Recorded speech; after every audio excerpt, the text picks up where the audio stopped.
Welcome to episode 5 of Rest Time. In today's show, Dave and I got the opportunity to sit down with Adrian Barker, the man behind the hit YouTube channel Bark and Jack. So sit back, relax, and enjoy a lot of watch chat. Enjoy.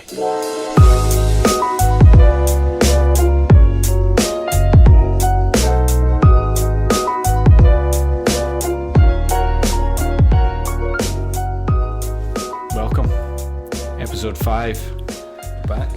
We're back. Joined by Adrian, Bark and Jack. Thank you. Thanks for having me. That's alright. I suddenly feel quite exposed now. You should be in the corner of my bedroom. So, how's Scotland been since you've... When did you come up, actually?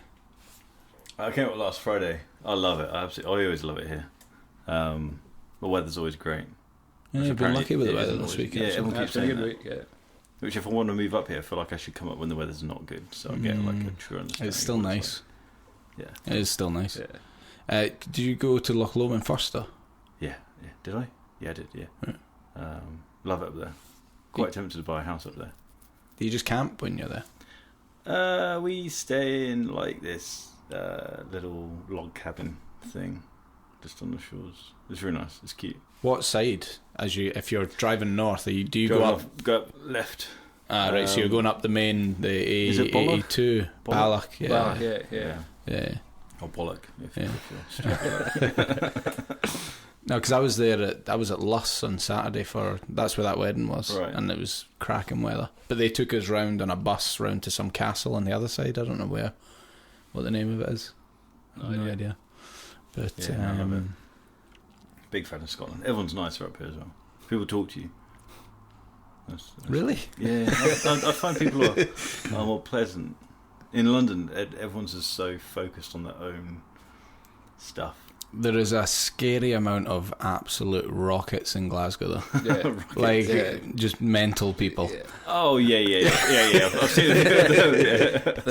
Like the junkies are they're just like a given. They're just always there. But like people just are just chatting to themselves or shouting about stuff, and then just nutcases. Like funny, nutcases, not like in a bad way. But I mean, come to Glasgow if you're listening. It is a nice place. South London's quite similar. Yeah. To that.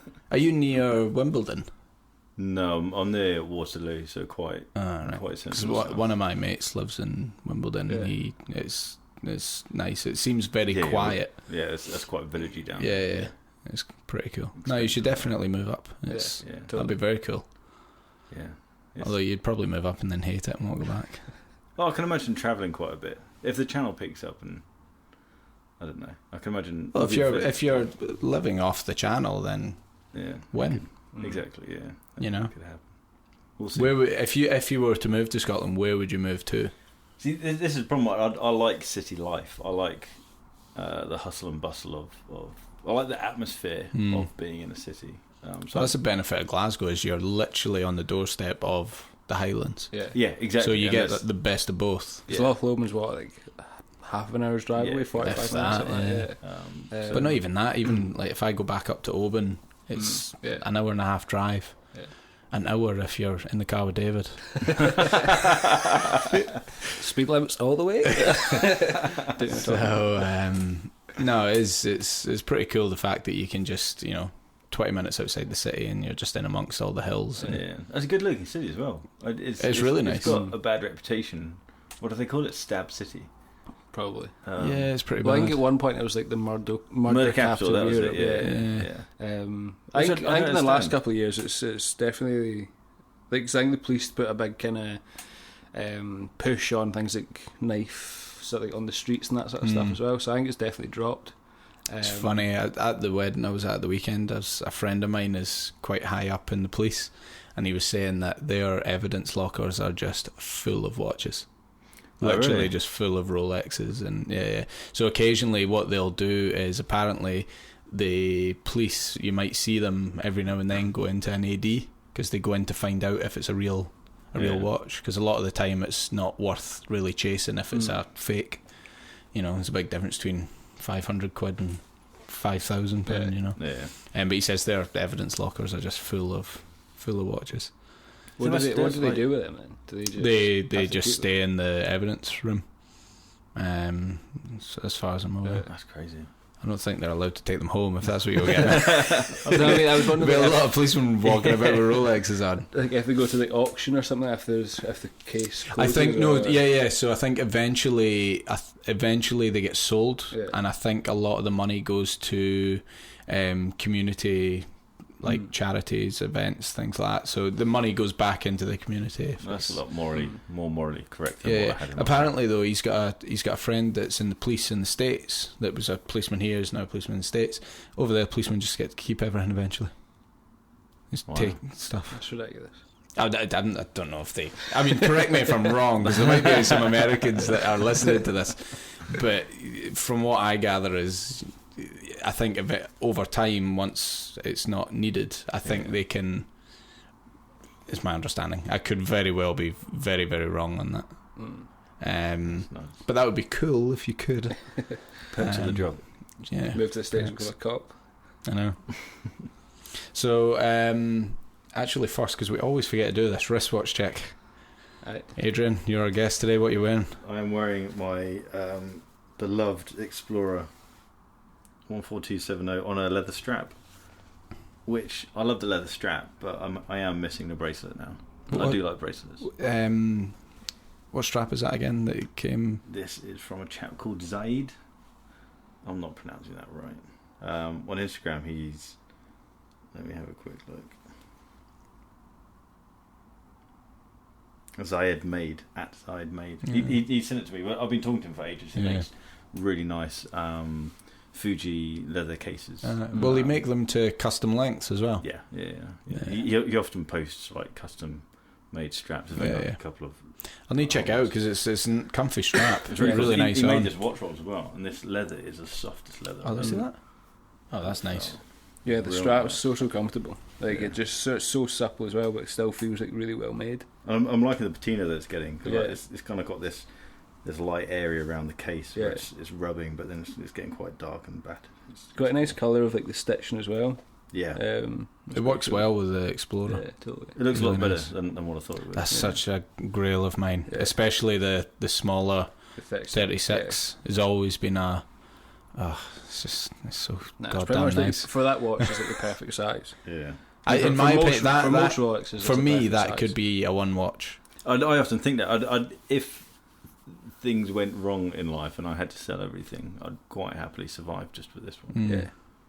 No, it's so versatile as well. You can, like you said, you can wear it in that and it looks really good with like a kind of field jacket and that sort of stuff, or put it in the bracelet and you can wear it with a suit. Like it's probably the most versatile watch. It's nuts how 3 mils will make such a big difference, but it makes a huge difference. See, when I put the 39 on, it looks huge. Yeah, it really is. It's absolutely perfect. How much is that? I'm not going to ask how much you paid for it, but how much, like, has that gone up in value since you've had it in terms of the cost, just out of interest? I haven't followed this one particularly that closely. I paid 3,100 for it, and I think they now go for about 3,500. Right. There used to be quite a big difference between this and the double 14270, but now the market kind of has caught up with itself in a weird way.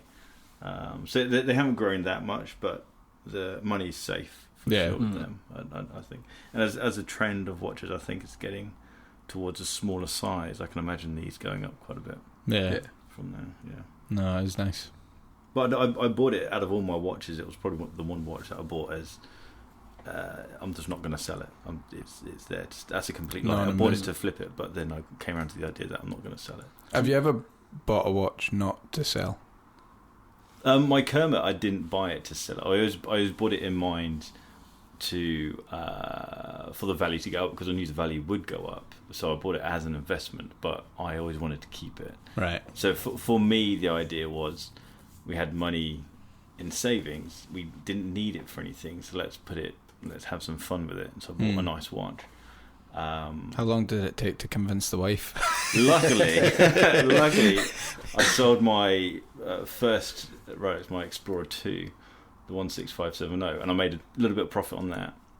That showed her that I knew what I was doing, And we just went along with it. I mean, the Kermits are skyrocketing. Yeah, stupid money. Yeah, because some of them going for like 10. Like, they're around about the 10, 11 mark or something like that. I paid just under 6 for mine, which I feel it feels naughty having done that. And that was only 2 years ago. Yeah, and it's crazy. Yeah, they could sell for like 8, 9 good ones for 10.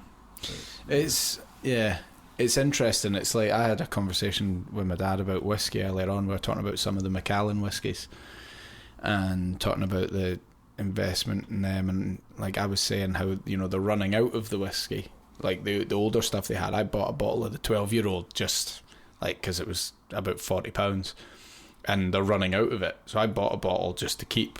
And he was like, well, how much do you think it'll go up? And I went, well, it might be worth maybe £100 or something now. I don't know, I haven't really followed it, but I never bought it to sell it within like 2-3 years. It's not going to go up. I'm not going to, £150 off a 40 is not a massive. It's not. I could go do other stuff and earn more money in that amount of time.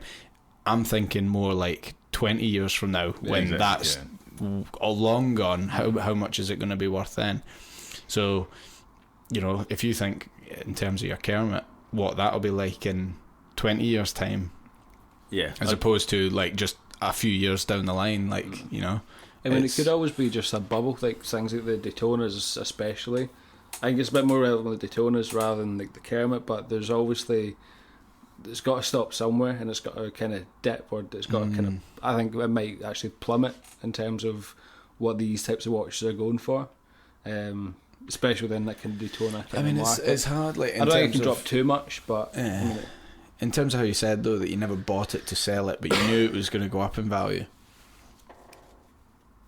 Like, I think that would be quite tough. Like, one of the guys from Red Bar had a 1016 and he loved it, and he never thought he was going to sell it.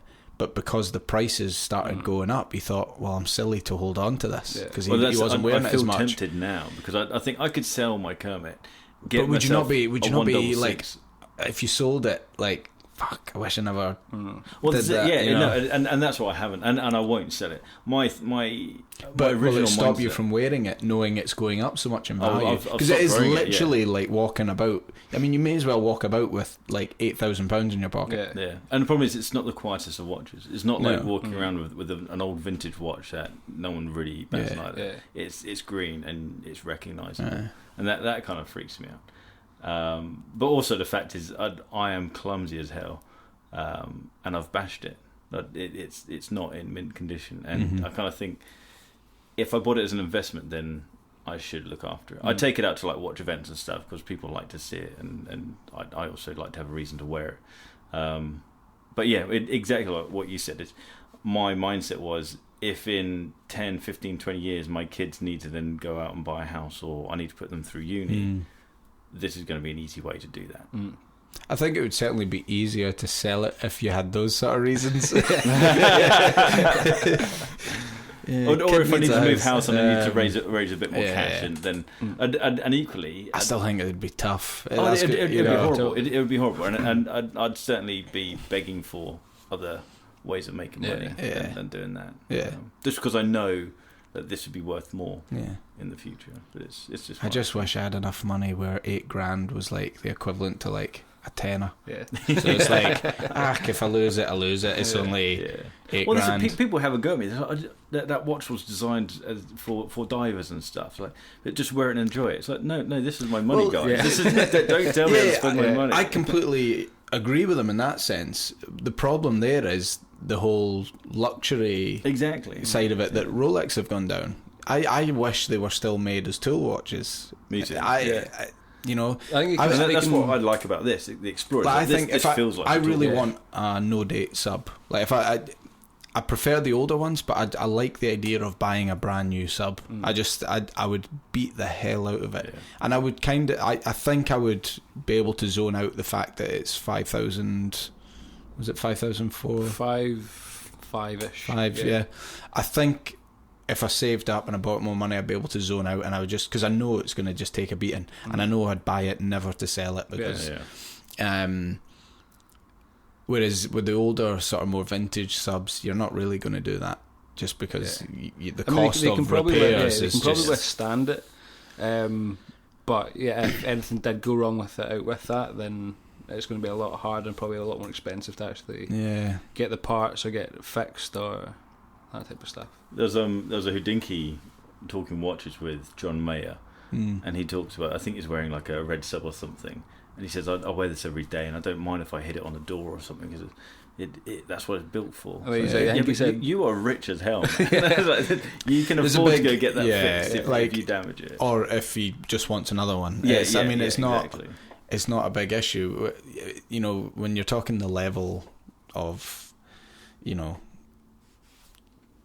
income that, you know, guys like us have. It is an investment, and I think it does take away from the enjoyment of owning them slightly, in terms of you, in the back of your mind, you are constantly thinking, every time you walk through a door, your hand is like behind your back or in front of you, just so it's not to the side. I genuinely have caught myself doing that before, where I'm scared to bang like this off a door. I just, not because, well, obviously you could damage the movement and things, but likes of this one, I just don't want to damage the polishing on it because it's just so good. But you know, if it came to something that's like, you know, is an investment that's a potential sale one day, do you want to have a big scratch on it or a big I think trying to find that balance of like your enjoyment wearing it and then kind of trying to keep that kind of residual value up on it. So I think that's why a lot of people sell watches. I think they maybe buy those high-end expensive ones and then realise, like, I can't wear this the way I want to wear it because I'm not getting the tights sitting in a box, because I'm too, I don't want to put it on. I want to put it on every day, but I don't put it on every day because I know it'll just get absolutely rinsed. It'll get mangled. And that's exactly which is fine if you've got a lot of money and you can afford to either replace it or repair it or whatever. So it's a tough one. I mean, I say just now, like, if I bought a sub, I'd wear it and bang it about. I wouldn't purposely bang it about, but I wouldn't be bothered.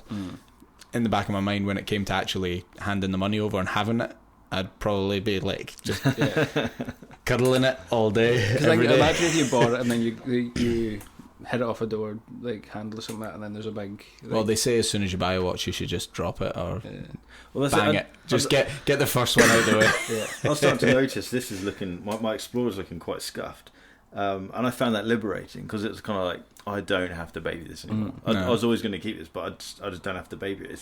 It's fine now. If you get a watch that's already like that. Yeah. Because that's... Oh, this was in new old stock condition. This was in mint condition when I got it. So I did baby it for a little bit, but now it's getting like all those little micro scratches around the sides, and I think it just looks so much better now. Yeah. So I was kind of like with my black bit, so I bought it and then I didn't wear it as much as I thought it would, because I basically thought I'd buy it and wear it pretty much every single day. But because it was all I mainly wore it on the bracelet. Say that again? Yeah. We've not even opened the whiskey yet. So I mainly wore it on the bracelet.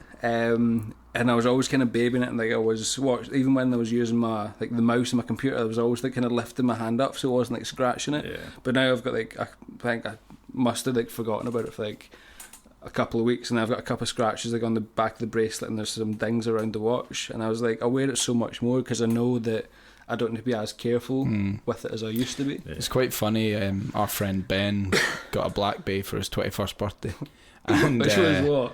Like not that long ago, last month. But he got it, and then when he got it for his birthday, he got a strap changing tool. Never changed a strap in a watch in his life. The back of the watch now has the Grand Canyon in it. It's literally got the biggest gouge out the back. And it's like not even small. And then he came out, he was like, I'm kind of glad I did that. And you should see it now. He's only had it, a couple of months maybe? Yeah, I think he got it in his birthday, May or something. And it looks like it's 20 years old. Yeah. It looks so much better. It does, but he's careless as hell. It's hilarious. The back of this is pretty mashed up.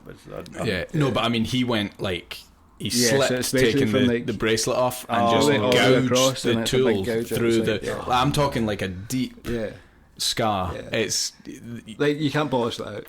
No. I mean, I'm surprised he didn't go through to the movement. I mean, it's like it's pretty funny. So anyway, getting a bit off track there. So back to the rest check. So I've got on my 1940s Omega. It's not a watch I've worn like in absolutely ages. It just kind of sits in my watch box, and like I'll look at it and then I'll put it back because I don't know. I just don't wear it as much as I used to. But it's on like a really cheap, terrible leather strap they got off of Amazon for like a $5 or something like that. So yeah, I'm going to need to sort of maybe invest in something a little bit nicer. But I think it works pretty well. There's like a brown strap that works really well. The kind of creamish dial, 36 mils. Yeah, it's a pretty cool watch, I think. It looks quite large for the era. Yeah, I think this class is like a jumbo watch, but I think that's with all kind of vintage Omegas, like 36 mils class is like massive, but for 40s watch it is, it'd be pretty huge. It's very cool. It's not really got like it's not part of a collection. It's not like a Seamaster or anything. It just says Omega on the dial. There's not really any other kind of like signifiers of being a part of a collection or something else, but seems to be all original apart from the crown. But I'm going to try and get the kind of Omega signed one for it and just replace it. But it keeps pretty much like perfect time for watches. Like 60 or 70 years old. It's pretty phenomenal actually. Nice. Yeah. I'm yet to go down the vintage route.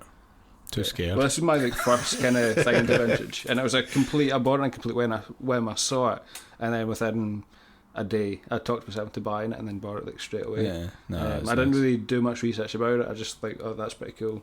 Yeah. It's an Omega, it must be good, and then it arrived like 2 days later. Yeah, I just. I've not had any issues with it. I got it serviced, but it's like I said, it runs pretty much perfectly. So.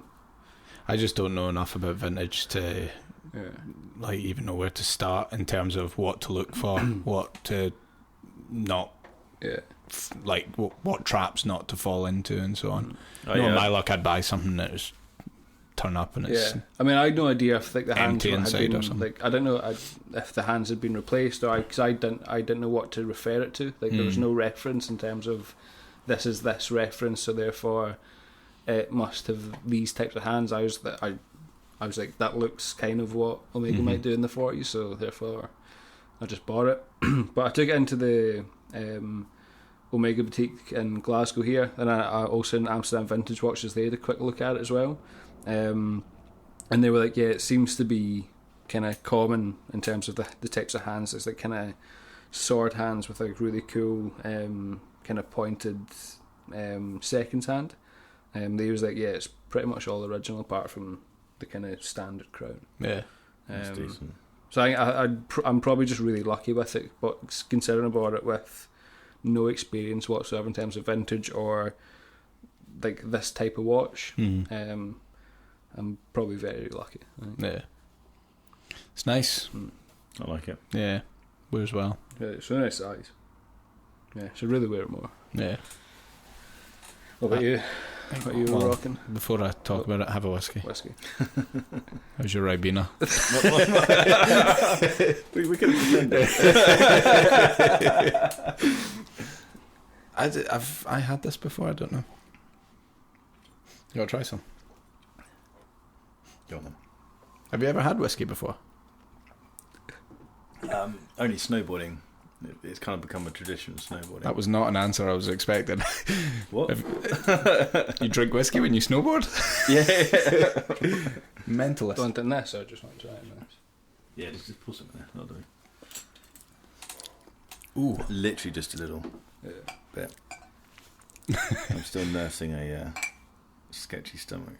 Oh, this will sort you out then. Yeah, totally. That smells amazing. Yeah, this will sort you out. So it's like a Nika, so it's a Japanese whiskey. I think it's actually a blend. It is a blend. Yeah. So it's Nika from the barrel. They do a couple of different types of this. They do like a coffee one. It's quite salty. Yeah. So they do a coffee one, which is alright. I prefer this one. This is kind of their standard. But Nika making some like awesome whiskey right now. The guy who started the company basically was in Scotland, I think it was like 100 years ago or something. I can't remember. He went to Campbelltown. Yeah, so he came over, basically saw how we made it, and then Japan's got a very similar kind of climate and environment in terms of the the kind of water flow of the mountains and all that sort of stuff. So he basically took everything he learnt in Scotland back to Japan, and then found a place which virtually is a direct replica of where he was in Scotland, but in Japan, and then started making some proper nice whiskey. Nice. Recently, this Nika have got they're putting a lot of pressure on like kind of Scottish, like the whiskey industry, because they're winning so many more awards that used to be just Scottish whiskey. That's kind of the standard of whoever won it every single year. But now Nika are really kind of pushing the boundaries of what they can do. And then I think they actually win loads of awards for all their whiskies. So, it's really cool. Because a lot of people don't expect Japan to have such high quality and such really well-rounded whiskies, but they're definitely doing some cool things. Yeah, no, they're very nice. But yeah, thanks for bringing it around, because I don't have any. Yeah, at the minute. Yeah, so I've got on the new limited edition Grand Seiko SBGH 267. I think people know my thoughts on it. I'll let Adrian actually. What's your thoughts? I haven't seen it first time today. No, as good as what Rolex would do. But Get out. No, I think it's stunning. I think it's for someone like myself who isn't too familiar with Grand Seiko, it's quite an amazing snapshot into what they're capable of doing. Yeah. And one thing that you pointed out, which I love, and I kind of noticed on quite a few of theirs, is their indices and hands are so highly polished, but then they're all angled. Yeah. And so at any point, one side's going to be black and one side's going to be white. As long as you've got a point of light hitting the dial, you can. It doesn't really need lume unless you're in pitch black. Yeah. I've never really struggled to tell the time with that. Because my Omega DeVille's got a very similar shape in terms of its hands, but they're just kind of flat polished with no angling whatsoever. And in kind of dark situations, it's virtually impossible to read that watch. Whereas with that, like at any angle, probably much any lighting condition, you can read it and get a kind of accurate reference from it. I mean, I was blown away by the quality of the finishing when I first laid eyes on it, and it's a work of art. Do you know how the dial's made? Is it milled or is it? I don't know. The textured part of the dial, I honestly don't know.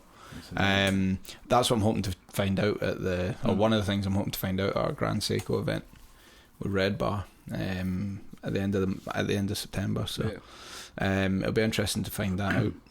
But the thing I think is stunning on it is if you look at where it says high beat automatic, how they've got that print flat on that dial is just, I mean, it's perfect. There's no bumpiness in it at all. It's one of those dials that you can just keep looking at and you'll notice something else going on. Yeah. I should have brought my loop through. It's through in the other room, actually. You see it through a loop, it's something else. Nice. Yeah, amazing. It's weird how Seiko can produce that, but yet they can't line up the chapter ring correct on an SKX. That's part of the charm, though. Totally, but it's just a little bit annoying. But again, you kind of, I don't know how much you can expect for a £150 watch. Yeah, I mean, I just find myself staring at this. Literally, just it just sucks you into the center of the watch. The dial pattern is just it's like a maze, and it's just like you just end up zooming in. It's quite remarkable, but yeah. And for the price, it kind of makes you feel like you've got a bargain for that. Because you think the amount of work that's gone into designing it and then creating that sort of level of piece. I think it's another one that I really, really like, and I tried it on after I went into James Porter's in town a few times, is the Peacock Gmt. That's really nice. Titanium I think it's titanium. I have no idea. I think it is. Yeah, so it's super light, and that wears so well. It's so nice. But the new, like you pointed out this morning, the new Quartz Gmt, I think, looks ace. I don't think there's only 800 of them. Is that correct? Yeah, I think they've launched a few. One's going to be limited edition, and then there's going to be some just normal. Right. So what's the differences? I didn't read that much into it. Right. I was more. It does look cool. Triggering. I was surprised at the bezel. The bezel does look like a straight copy of the Explorer 2. Like the font of the numerals looks the exact same. 24-hour hand. I didn't think the bracelet was that. It looks like it's definitely got that oyster. I'll need to look again. Yeah. I was kind of just sucked into the dial. I think it's a great looking piece. I wonder how it works with the GMT hand then. I wonder, like, it'd be pretty. I wonder. No, well, it'll sweep. What am I talking about? I was going to say, is it a jumping GMT hand? But that wouldn't be. It'll sweep. That'd be cool. That would be cool if we had a jumping GMT hand. Be a lot more accurate because it would just do the points. Yeah, that'd be clever. Because it was kind of like those Oris. Because have you not ever found, like, well, sorry to interrupt you, but that's his sign. Just go. But like with the Rolex GMTs, you know how you've got the numerals and then you've got the indice in between the two numerals. Maybe it's just me being an absolute idiot, but sometimes it's like not very clear if it's like where it is, if you know what I mean. Like, well, it is clear, but like, whereas if it just stayed on, like, if it's like 8 o'clock, I get what you mean, it stayed on the either 8 or 8 a.m. or 8 p.m. until it changed, and then just went to like 9 and so on. Yeah, I just think it would be an easier way to read a GMT because you just look at it and you go, oh, it's 8:30. It's not sitting like sort of halfway between, if you know what I mean. Yep. I think it would just be easier to read, quicker to read the time. I agree. Yeah, it's the same with the new Helios GMT, which I love the Helios, but I'm not a fan of the stubby hand. I haven't seen that. I mean, it's so short. It's not. Yeah, it's not going right to the edge, and it's not completely pointy. Like, well, I don't know. I mean, I'm not a big. It's kind of the same as my Glycine. That's a 24-hour watch. So that basically just goes round once a day, but the hour hand's quite short, so you have to try and like really try and work out where it's pointing to get the hour like pure bang on. So it's like you look at it and it takes like a couple extra seconds just to. By the time you've done that, you've crashed your plane. Yeah. Damn. What were you saying about Oris? I can't remember. Sorry. It's alright. No, I think it was like they always got the pointer date, so that's obviously when you change it, it jumps from date to date, which is pretty cool. That's kind of like that's just the same as a date function, like a date window. I think it'd be quite cool to see a jump in GMT hand. I think you should pitch it to someone. Rolex. Yeah. They're not very good at innovation. Maybe pitch it to someone. It's kind of weird that it's like kind of like Apple. They're always like way behind everyone else. But they do it right. That's the thing, you know. So, but because we've got you here, I was actually going to ask you about your YouTube channel. All right. Just be like nice. No. I was like, where are the good videos coming? I wasn't going to go down there. No, but like what made you go down the route of just doing like watches? Because when you started out, you were doing it with a mate that was kind of like fashion based and everything as well. Yeah, it was. So that was with the Instagram page. I started that I think about 6 or 7 years ago. And basically him and I had what we perceived as quite pretentious likes in life. So nice hotels, I like nice watches, he liked nice fashion and spending money on his beard and grooming things. And we wanted to kind of celebrate that and then connect with other people who liked similar things, but we didn't want that stuff on our page because we thought other people wouldn't understand it. So, for example, if I just put a photograph of my Kermit on my personal Instagram page, my friends would be thinking, well, what's he up to? Why is this guy showing off his Rolex? Exactly, yeah. Yeah. Whereas if I put it on a Buck and Jack page, people are like, oh yes, cool watch, or don't like the colour, I prefer this or that, and it creates discussion as opposed to people think I'm trying to show off.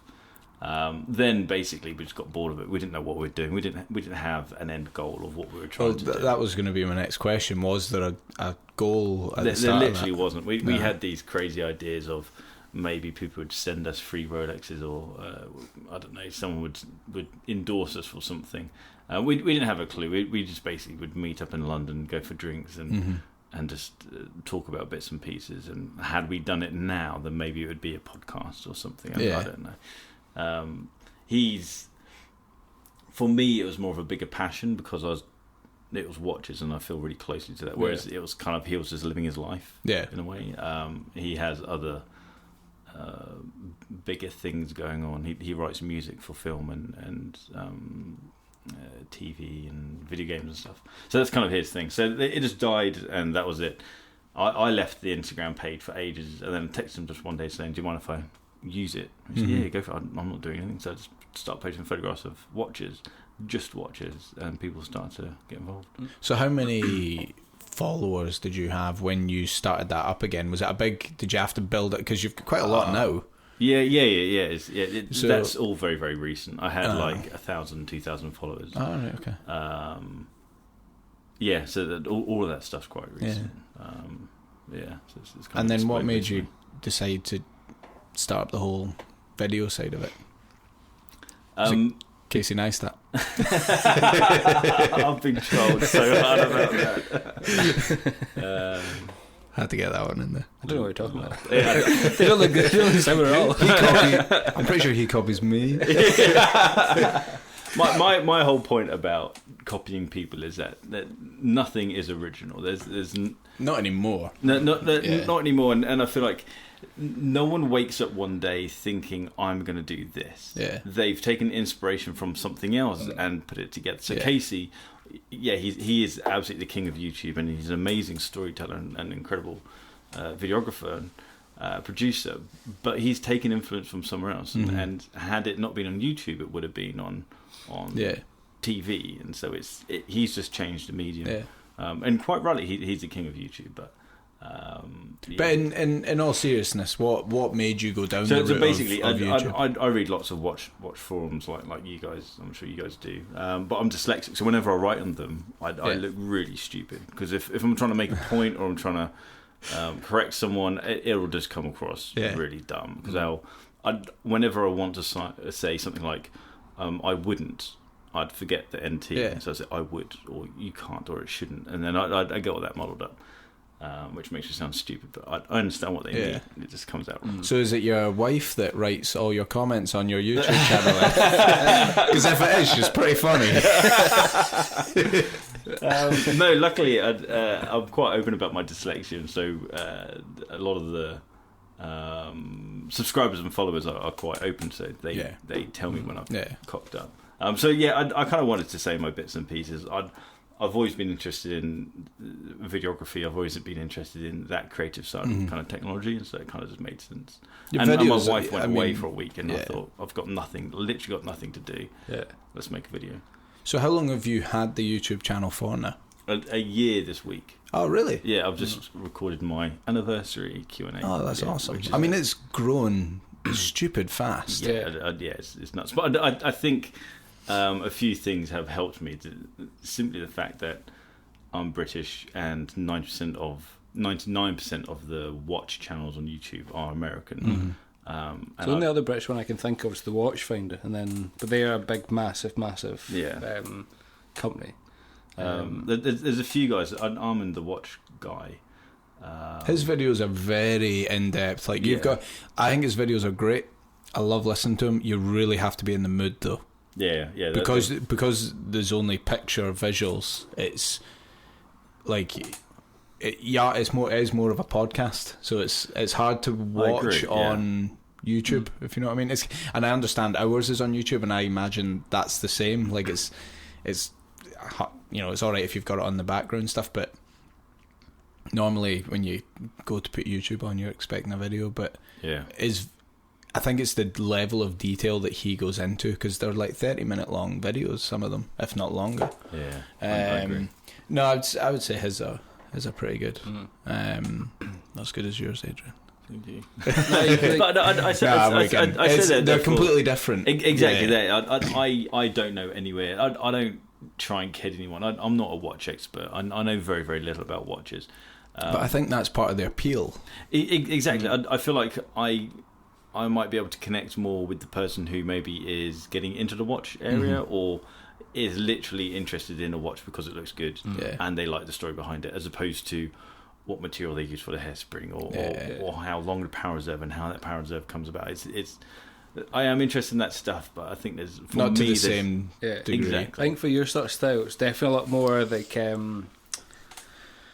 like it's a lot more approachable for somebody who's fairly new to it, or somebody who's getting into it, or somebody even who's quite passionate about it. More approachable in terms of the type of information that you're given. Like it's kind of, it's not super complex. It's still quite accessible. It's honest. Yeah. I don't think you're pretending to be someone that you're not. Like, we know you, so we know you're not doing that. Like, we know you're not an asshole. I think you just come across that way on camera.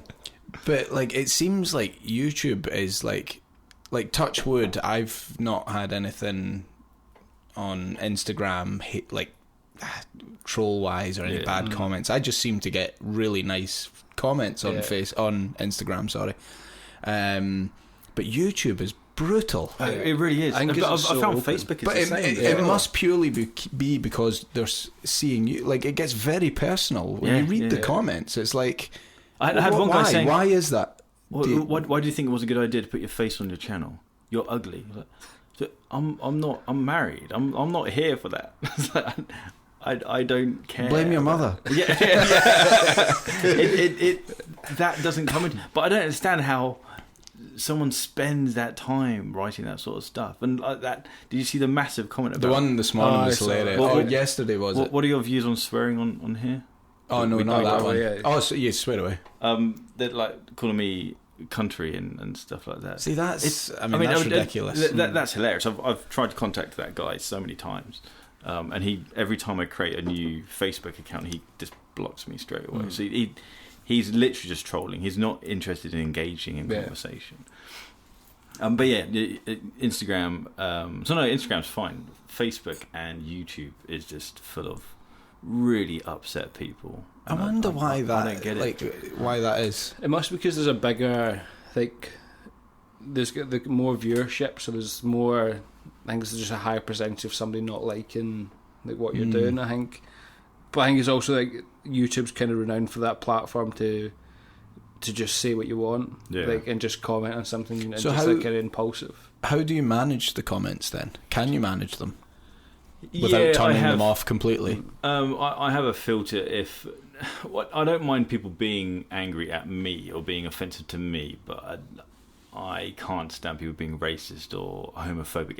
Anything like that. Do you get that? No, not towards me, but I've seen comment chains where someone will just go off on one about racism and stuff, and I think it was why. It's like I'm literally talking about a watch. I'm not agreeing any political policy. I'm not talking about whether we should invade a country or not. So can you choose certain subjects that it will... So I've put keywords in. I've put like a safe filter.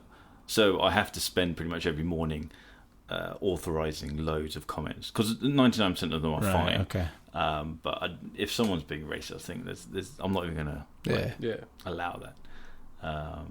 But yeah, so there is ways of safeguarding. So I remember you saying to me before as well, the growth on YouTube is far faster than any other platform. Is that just YouTube more people watch TV on YouTube than on TV? Yeah. And it's quite funny when we were in a hotel and my kids were watching TV, like real normal TV, terrestrial TV, and they're saying, my kid said he had to go to the toilet. Can you just pause the TV? Oh no, this is property. You can't pause this. What do you mean? Because all he knows is YouTube. All he knows is Apple TV. So it's crazy. But yeah, YouTube is the biggest platform with that sort of media. The problem is that a lot of people are scared that the bubble's going to burst very soon. Yeah. So Amazon could quite easily come out with their own video streaming platform and destroy it. I'm surprised there hasn't been something already.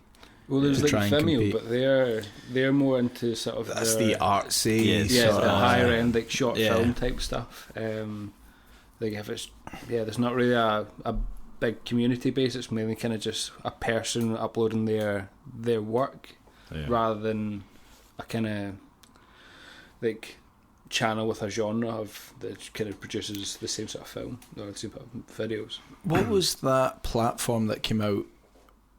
Snaps. Is it Snaps? It was like Instagram.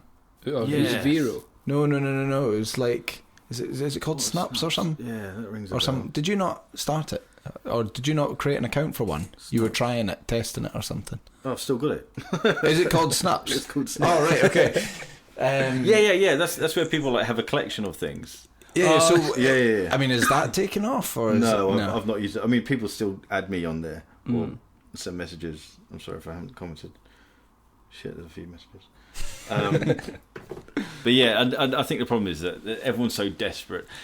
The influencers or social media people are so desperate to get on the next platform and be big on it because that's the easiest way to get a big account is to be the first. And so as soon as something comes up and it goes a little viral, then everyone jumps on it initially. It's kind of like that Vero. So what's your thoughts? Because I downloaded that Vero app, but then I've never used it. Yeah, I uploaded like 2 photographs, and then I was like, this is not, because I didn't have that engagement immediately with like I do have with Instagram, obviously, but with Instagram that took time. But because it was Vero and you're having to manage both of them, you're like, I may as well stick to something that's I've already got a platform ready to start again. Yeah. And yeah, I've not opened Vero in that in like 4 or 5 months since I've had it. So what's your thoughts on the watch community on Instagram then at the moment? I don't know. I think Instagram's made the watch world a different beast to what it was. And it'd be interesting to see the trend of growth of Instagram against the retail, not the retail price, the market price of a Submariner, for example. Because I can imagine there's quite a lot of correlation between the two. I think the Instagram watch community is really nice. I've made some genuine friends on there. I've got nothing but love for those guys. But I wonder how long the Instagram platform can last.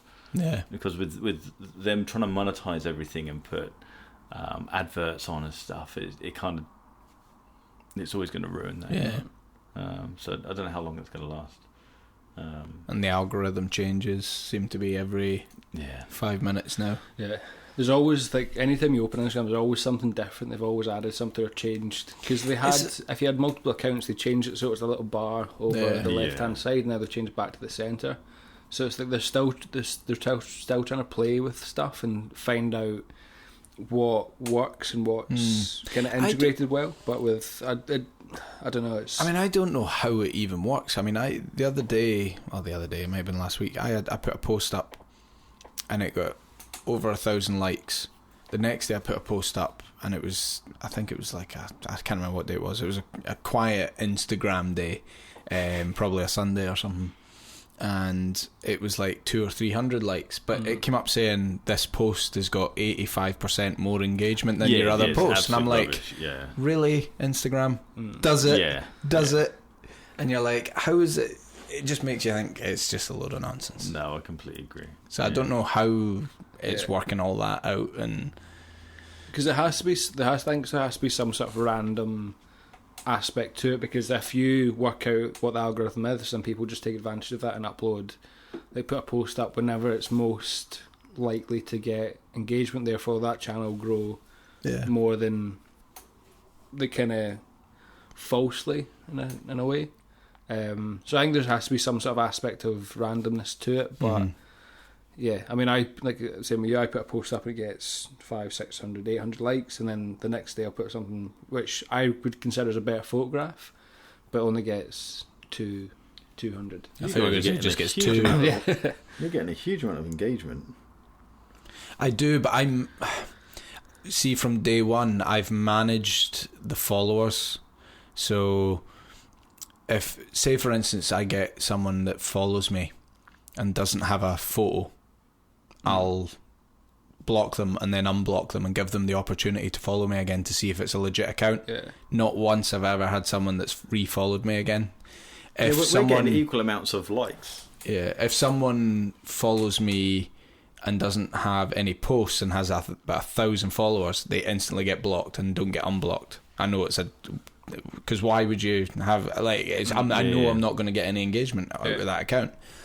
If I get someone that follows me that has that's selling something that's completely unwatch related, they get blocked. If someone follows me that's just completely doesn't have any watches at all but loads of gym photos or pictures of cats, they get blocked. But they'll get unblocked, and then if they follow me again, I know they might actually be into watches.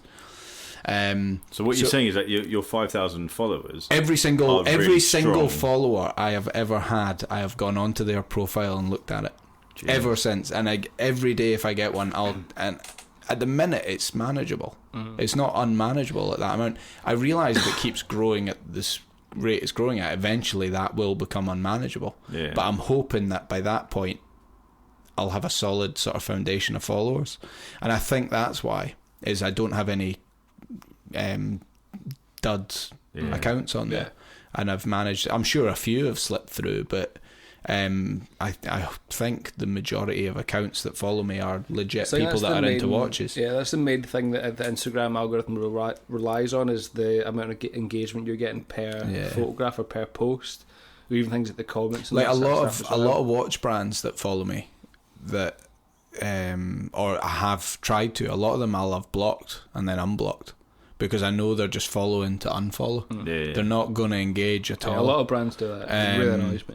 So, but if anyone's listening that can't see my page, I apologise. To this day, I've never had anyone that's sent a message or did anything that was gone, "Oh, you've blocked me or deleted me," and I think I'm doing it the right way, and I think because I started like that, because I sort of researched it a little bit before I started the account, I knew that managing the followers was the way to go. But I mean, I've had posts on there where it's telling me it's reached 80,000-90,000 accounts. Wow. Whether that's true, going by what we just said about the algorithm, I don't know. And it's consistently getting more and more, so I'm consistently hitting the 1,000 likes and stuff. But I've seen some accounts that are 30,000-40,000 followers that are getting 100 likes a follow. So that their followers are all not seeing, or the people that are interested in watches aren't seeing the content, because they've obviously got, I'm assuming, got dud accounts and all that sort of nonsense. So that's good. But I realise it'll get to the point eventually where it'll become unmanageable if it keeps growing the way it's growing. I get at the minute between 150 and 200 followers a week. Wow. If I'm posting every day. This week, because I've been so busy with personal stuff in terms of what's going on, i.e.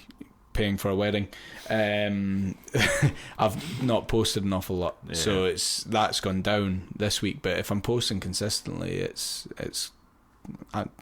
seems like quite a lot to me. That's for great, someone that just posts photos of watches, the same watches as well. So but it's not just that. I get I think you need to engage back. So every single comment I get, I will make the effort to write a comment back, good or bad. The only time I don't is if I know it's someone that's just flogging something. And it doesn't happen very often. And again, I think that's down to managing the followers.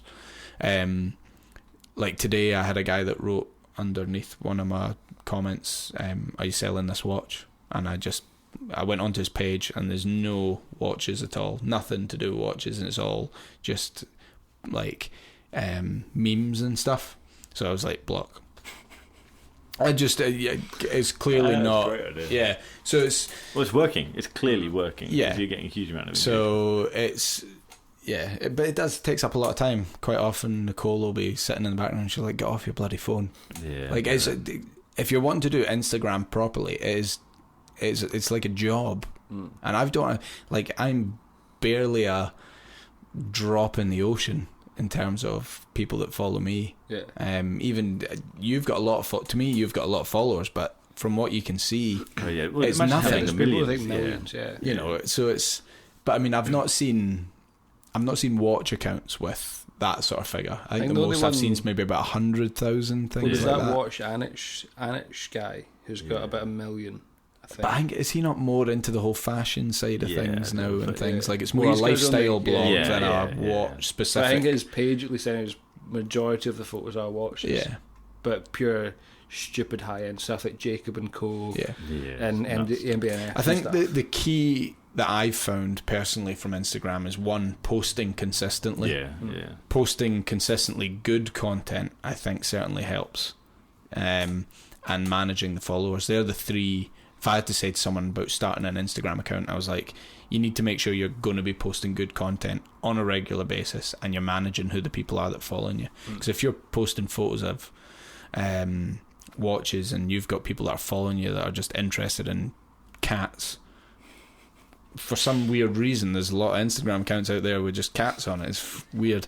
There's no point in those people, because if they get the photo, from what I've read, within the first 5 minutes, or is it first 15 minutes? I could be wrong. It might even be the first hour is the most critical point in terms of posting, because that'll go to, I can't remember, I think it's maybe 10 or 15% of your followers. So if that photo goes to people that aren't interested in watches, they're not going to like or comment on it. It's not going to get sent to the remaining amount of people. I see. And I think that's the key, and that's why, like, so say for instance you have 2 comments in the first hour, Instagram's going to go, oh, this isn't a popular post.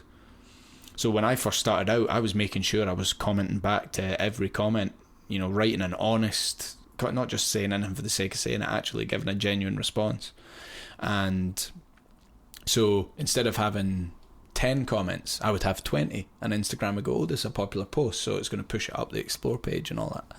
So that's kind of where I thought, and whether that actually works, I do not know. I've just done that from day one, and that's the way it's been, and I've not used any tools to get followers or anything. It's just been managing it, and that's been a year and a half, and that's me at 5,000. It's a slow process. It's not like you look at YouTube and you're just skyrocketing. Yeah, but you know, it's completely different. The market on YouTube's a lot is a lot bigger than Instagram. But your Instagram's working. You're getting, my account's 4 times the size, but you're getting as similar amount of engagement as I am.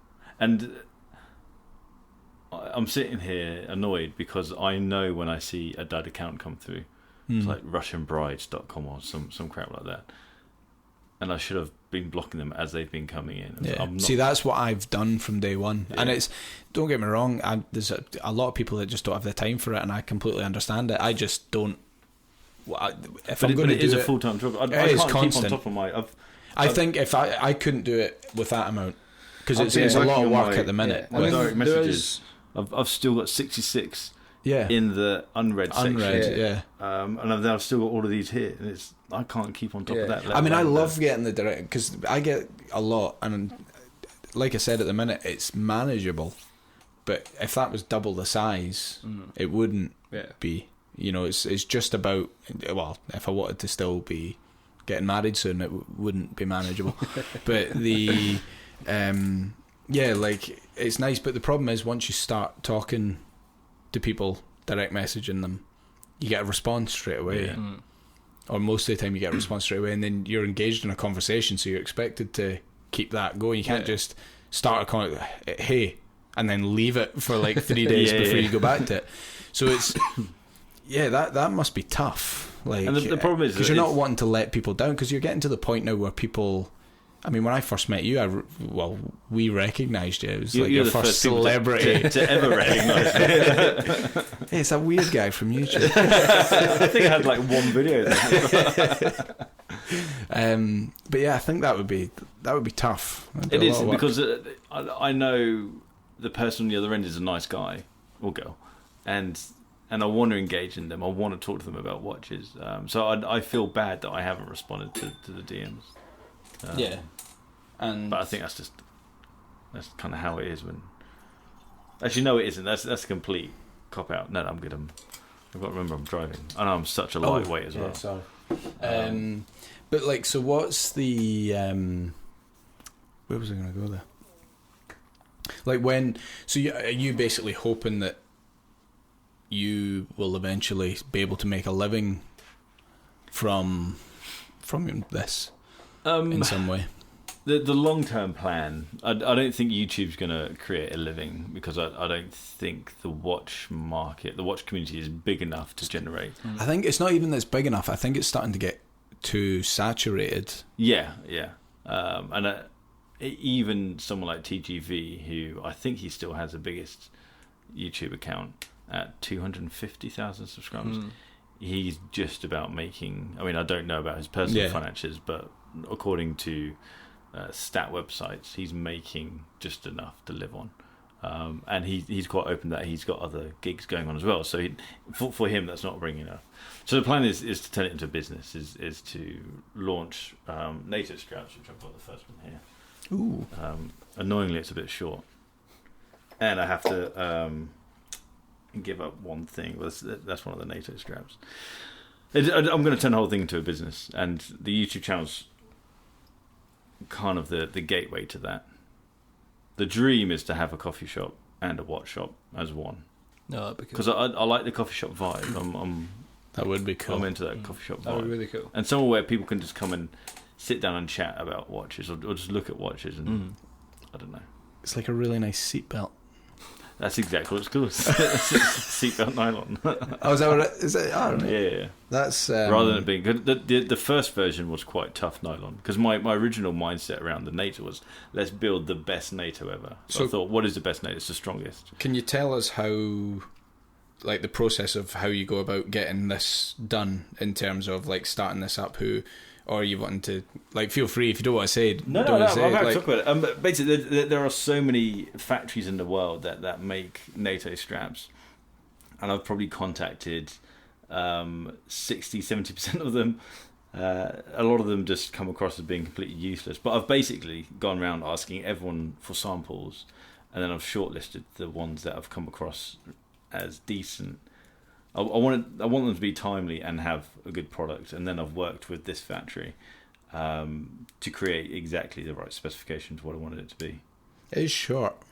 That's far too short. Super comfy. The guy cocked up the shape of the holes, because I'm a bit anal. He gave me square holes as opposed to round holes.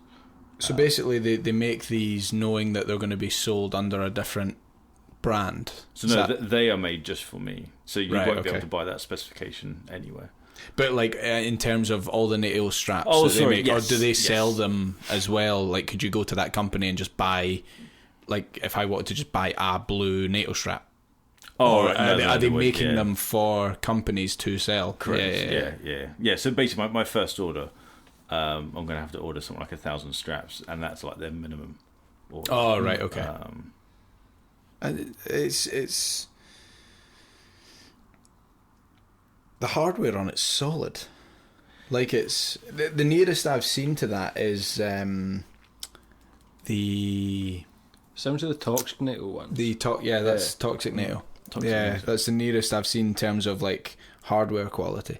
But that's the first time I've ever worn that sort of finish material. The seatbelt. It looks fairly similar to the kind of Omega NATOs, but they're like 150 quid, 200 quid just for a NATO strap. It's ridiculous. It's crazy. You're paying for the name. Yeah. You know, that's. But the end goal is to sell watches. But I kind of want to. One, I don't have the money to start investing in stock to sell watches. But two, I want to be able to sell watches and people trust what I do. So I kind of feel like if I sell NATO straps and I get that done right, then people can kind of build up from there. I think the problem with I just realised you're wearing his Explorer there. Sneaky. What, my Explorer? I think the problem is if you're starting to sell watches like that is the whole service guarantee side of it. Yeah. That's where I think you could potentially get caught out if you're not careful. So the guy who I'm working with on my Explorer, I don't have the money to sell as my Explorer because it feels a bit dodgy. We're working together on that, and he's a reputable guy. He's got a whole chain of service centres, and so we're going to have a bit of a relationship. Help. So, but what exactly what you just said is what I want. I've bought watches of people thinking, is your warranty actually worth something? Are you actually going to sort me out if this goes wrong? Not even so much in terms of, are they going to, if they do it, how do you know it's getting done by a legit repair agent? Yeah. Like, do you... It's not just Steve from around the corner. Yeah, exactly. It's that sort of thing. It's because, I mean, you're even sometimes maybe even a bit wary about ADs if you were to go into certain ones. You don't know who's servicing the watch with them. You know, if they're not sending it back. So I've seen high end resellers in London selling fake Gmts or Gmts with fake innards, inserts, not innards. Like not original parts or like full on fake bezel inserts, and I've told them and they've been quite angry at me. Oh really? Yeah, but no. When I buy a watch, I research everything about that watch, so I know what is right. You know what you're paying for. Yeah, exactly. I think there's so much like kind of Franken watches where bits have just been bit from this watch, and even if it's all kind of OEM parts, even if it's all original parts, that you still want it to be kind of... Yeah, I agree, but I kind of feel I don't trust anything vintage. I can't believe... I don't think you can. No, exactly. I think everything vintage... There's no reference point of what to... Like, there's nothing to compare it to unless... Like something like my Omega. And unless you're a complete expert in every single, little watch movement parts and stuff. Me, like you and I aren't going to notice. You would never, if you knew everything about this watch, for example, I don't think you'd ever end up buying a watch because you'd always know this and that. Oh, there would always be something. You'd find something that's not right. Yeah. Yeah. I just can't believe it. I had a 5513, Submariner 5513, and I didn't believe that everything on there was real. Sorry, not real, correct, for the date. It didn't bother me because I knew I'd bought it from a reputable person. I knew him personally. But I kind of thought, is anything real? Yeah. I mean, it's hard with Rolex as well because you hear of so many stories of if you send your watch back for a service, Rolex will change certain parts of it if they think that it's not going to be up to the standards of the service. Yeah. Whether that be something on the dial or the hands or the movement that's going to, you know, because some people have said to me that if you tell them that you don't want certain things done, it will not be covered under warranty because you've refused something that could potentially put the watch at risk and so on. Yeah. So, like, my understanding is a lot of Rolexes out there, they've got Rolex parts, but they're not original as the watch was. Yeah, I'm not going to know that. Does it matter? That's the other thing. I think if it's come from Rolex, no. But I mean, I can see why people would be very pernickety about that sort of thing. Like they want the watch kept the way it was originally bought. You know, I completely get that. It's kind of like with my Doxa, if I was to send it back to them and then they changed the date wheel or something, the font's slightly different or the hands. Oh, yeah. Like, if it's something that you can visually tell. Yeah. In terms of the movement, well, unless it's a value risk, them not keeping the original part, I don't really see why it would be an issue. To me personally, anyway. Yeah. But I'm thinking more, along the lines of like a visual change. I'd kill someone about that. The only thing I would ever really be worried about is I wouldn't want a case polished. I don't think. I think it just depends. Like, if it's like a one polish, then if it's its first polish, then it's probably all right. It's still going to keep the shape, but I think as soon as you start doing like 2 or 3, you start to lose the kind of sharpness of everything. I probably never get. Well, I say that now, but I probably never get a watch polished. Well, see, I asked about the Grand Seiko. If you send it back, do they polish it? And I could be wrong. Someone can correct me if I am, but they don't, because it's the Zaratsu polishing. It's someone that's hand doing it. They don't touch it. I think even if you ask, again, I could be wrong, but my understanding is that they don't. That's hand polished. Yeah, the Zaratsu polishing's all done by hand. Yeah, all the the indices, the hands. It's remarkable work that goes into it. But I can imagine if you were to get the service that you'd want the case. I don't know. Maybe it's just because it's shiny now and it looks great. Maybe it will like the Explorer. I don't. This is the thing. I don't. I'm complete opposite with the Explorer. I think that beat up looks great because of the history behind it, the story behind it. It's a tool watch. It's made to be worn to go up mountains and be used as a tool. This, because it is such fine polishing and it's just the beauty of it as it is, I don't know what it would look like beat up. That's kind of like why I'm more sort of babying it, but I've just realised like I've knocked it like 5 times tonight off the chair of this arm already. But it's one of those, like, it's the reason this is so nice is that's part of the reason, but for me part of the reason the Explorer is so nice is when I see them beat up and used. But saying that, you know, if I saw one of these, you know, say for instance this came out 20 years ago and I seen one now and it was all beat up, I'd probably go, oh, that looks really cool, because it's still been worn. Well, I think it's just like the type of watch that it was designed to be. Like, if it's a dress watch or if it's like a Lange, you wouldn't want that to be all kind of bashed up and scratched and all that, because it kind of takes it away from what it was originally designed to be. Like, I think it's purely a personal thing. Yeah, probably. Say, like, if you came along here with a Lange and it's one that you inherited and your old man was wearing it and it was all beat up, and I'd probably go, that looks brilliant, that's been worn, that's been used, it looks beautiful. If I bought a Lange and started beating it up, I'd probably be kicking myself, because you've bought it, you've seen what it's like from new. You're not, you know, and there's not really any kind of, there's not a kind of sentimental story attached to it. Obviously if you wear a watch, every kind of dink is related to something that you've done, which and on some watches is kind of cool, but I think if it's passed down, it's already kind of in that condition. I hate the idea though of a kind of nicer story to it. I hate the idea of watches not being worn. I hate the idea of them just being stuck away in a drawer and not being used. But then what about the money side of it? I'm not a greedy bastard. Imagine if you could, I mean, I'll never be in a position to do this, but imagine if you could go get yourself a ceramic Daytona and just go put that in a safe, lock it away. You know what I'd really love to do? I'd love to have enough money to buy you a ceramic Daytona.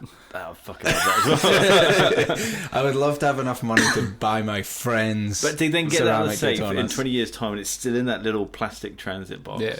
I'd probably go, what a waste of money that was. And then you'd be able to sell it for some... But I think if you're looking to do that, I think you have certain people that have a mindset to do that. I've got a friend of mine that buys watches and invests in them, and he doesn't wear them. Well, he wears them occasionally, but there's a lot of them that he doesn't wear, and that's purely because he knows he's going to make money on them. So I think if you've got that mindset, that's fine. I currently don't have a financial set up where I can invest in watches. I'm more in the position whereas if I were to have that sort of money, I'd invest it elsewhere. I think there's better things you can invest in watches. You say that, but I won't say who this is because he'll get upset if he listens. But I have a watch dealer friend who started collecting these in the 80s and the 90s, and when Rolex launched the new Pepsi, he sent me a photograph.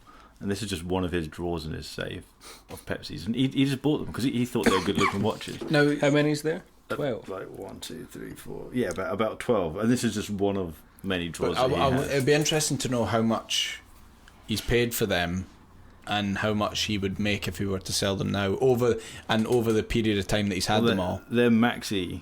Yeah. Maxi dials. These are... But he's lucky, so he's bought them when they were... in terms of Rolex, cheap. Yeah. So, like, you couldn't do that now. No. Well, you could, but to me, like, you're talking about your Kermit, where you bought it for just under 6. 6, yeah.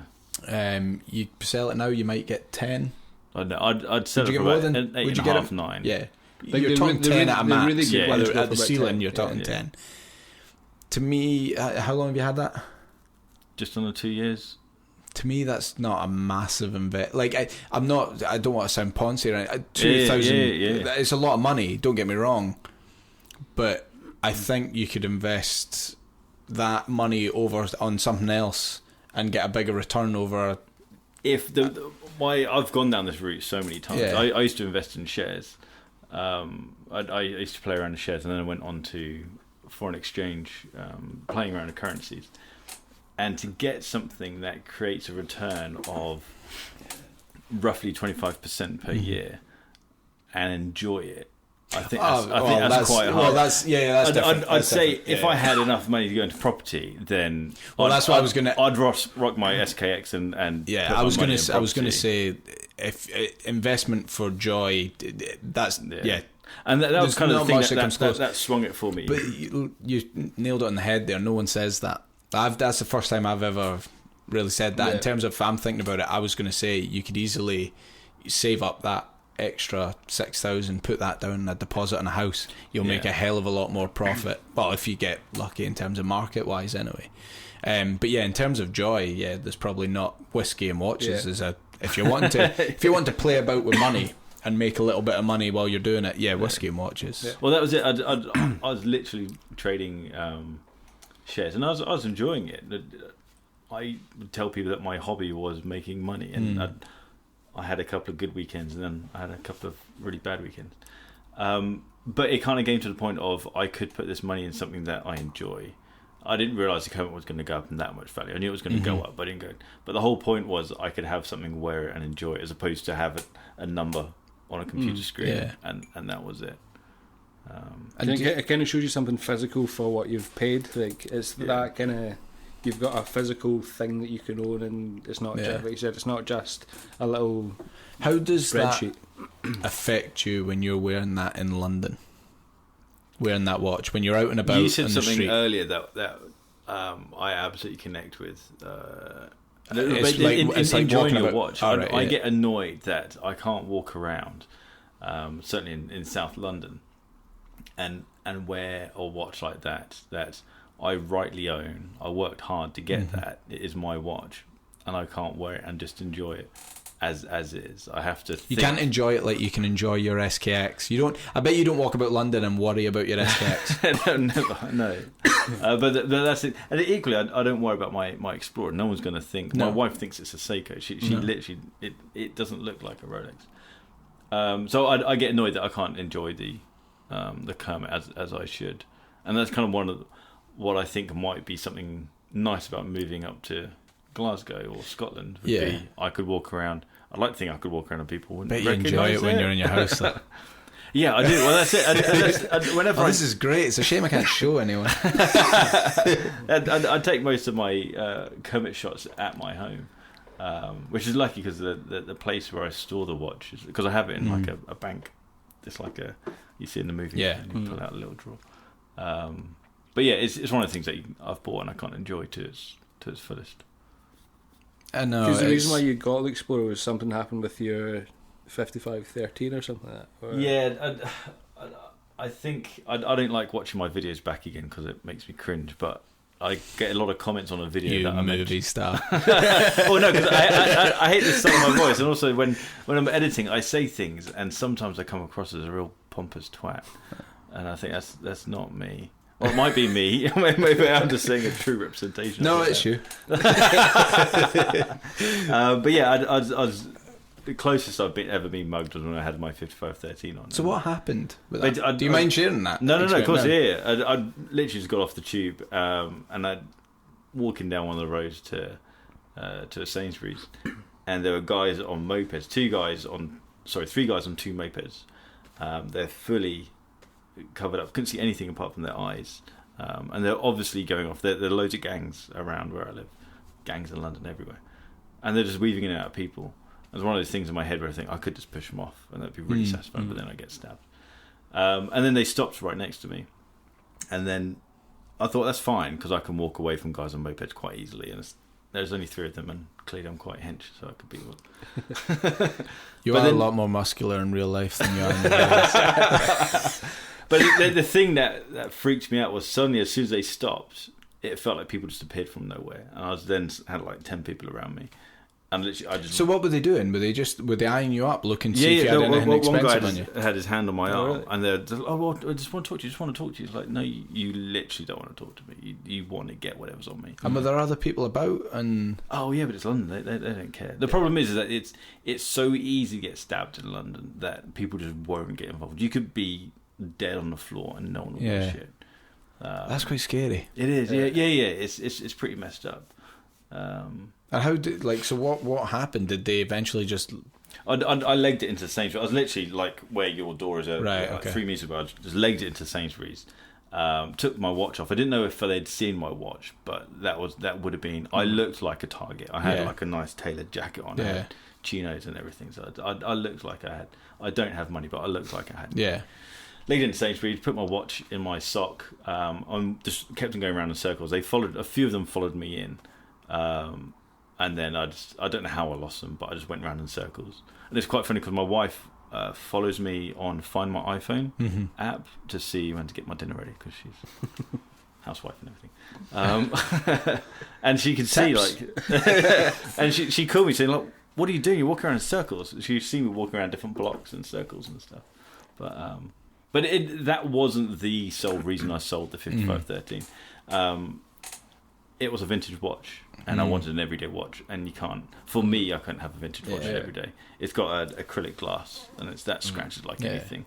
The bezel was nice, but it was all a bit dainty, and it was a cool looking watch, but it was just a bit too. I had to baby it. Yeah. Whereas this, I wear it every day. I don't worry about it in the slightest, and I like the fact it's all scuffed up. It is it's so nice. Yeah. It's. I think that's the type of watch that the more you wear it, the better it'll look. The more, not obviously big deep scratches, but the more that kind of gets that kind of everywhere scratch, where it's just those really small marks. I think that'll look. But I mean, speaking of everyday watches and not having to worry about a watch, you brought the Kermit's little brother. The fake his little deformed twin. The ugly twin. You know what? I'm really surprised at how good the bracelet is. Yeah. It's crazy. So this is the Gmt. What's it called? The Ocean Rover. What a horrible name! It's a terrible name. But the thing. See, looking at that from now, I'm about a metre away from you, and the way you're holding it at that angle, I can see the side of the case and the top, like the Cyclops, the top of the lugs. It's hard. That is hard to differentiate. I took it to a watch event last week, and people got, "Oh, you brought your Kermit! I got it out the safe," and they literally had it here. It's like, "Oh, I love this thing." It's like, it's got a red hand on it. It says Gmt on it. It was kind hilarious. of illiterate people are you hanging about with? Not painting a good picture. But I get emails probably every 3 days from watch companies offering to send me stuff. And it's usually the ones that have hilarious emails. And the guy who sent me that, I think his name's Thomas, it made me laugh so much. Because he was just so honest about it. He said, "This is great. We beat Rolex at this. This bit's a bit crap, but we can't do anything about it." And it was just so... He wasn't trying to flog me anything that he didn't think. He wasn't trying to sell me something that it wasn't what it is. He knows it's an imitation. Did he say why he's selling it then? There must. What was it you said earlier about the YouTube? So basically, he didn't tell me this, but I later found out that he made something like the best fake Rolexes out there, and they were handmade in America, and this is where these guys are made. And now he's launched Gmt, his own brand. I mean, the clasp is solid. It's got the glide lock as well, and so it's got the bracelet extension in there. I think it's so well done.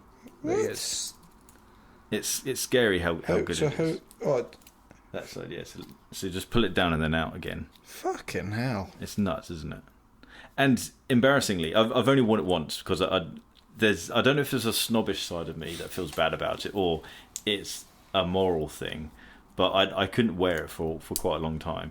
I then wore it out and I found myself every couple of hours just adjusting the bracelet, and I love the fact that I had you got that mugged freedom. for this.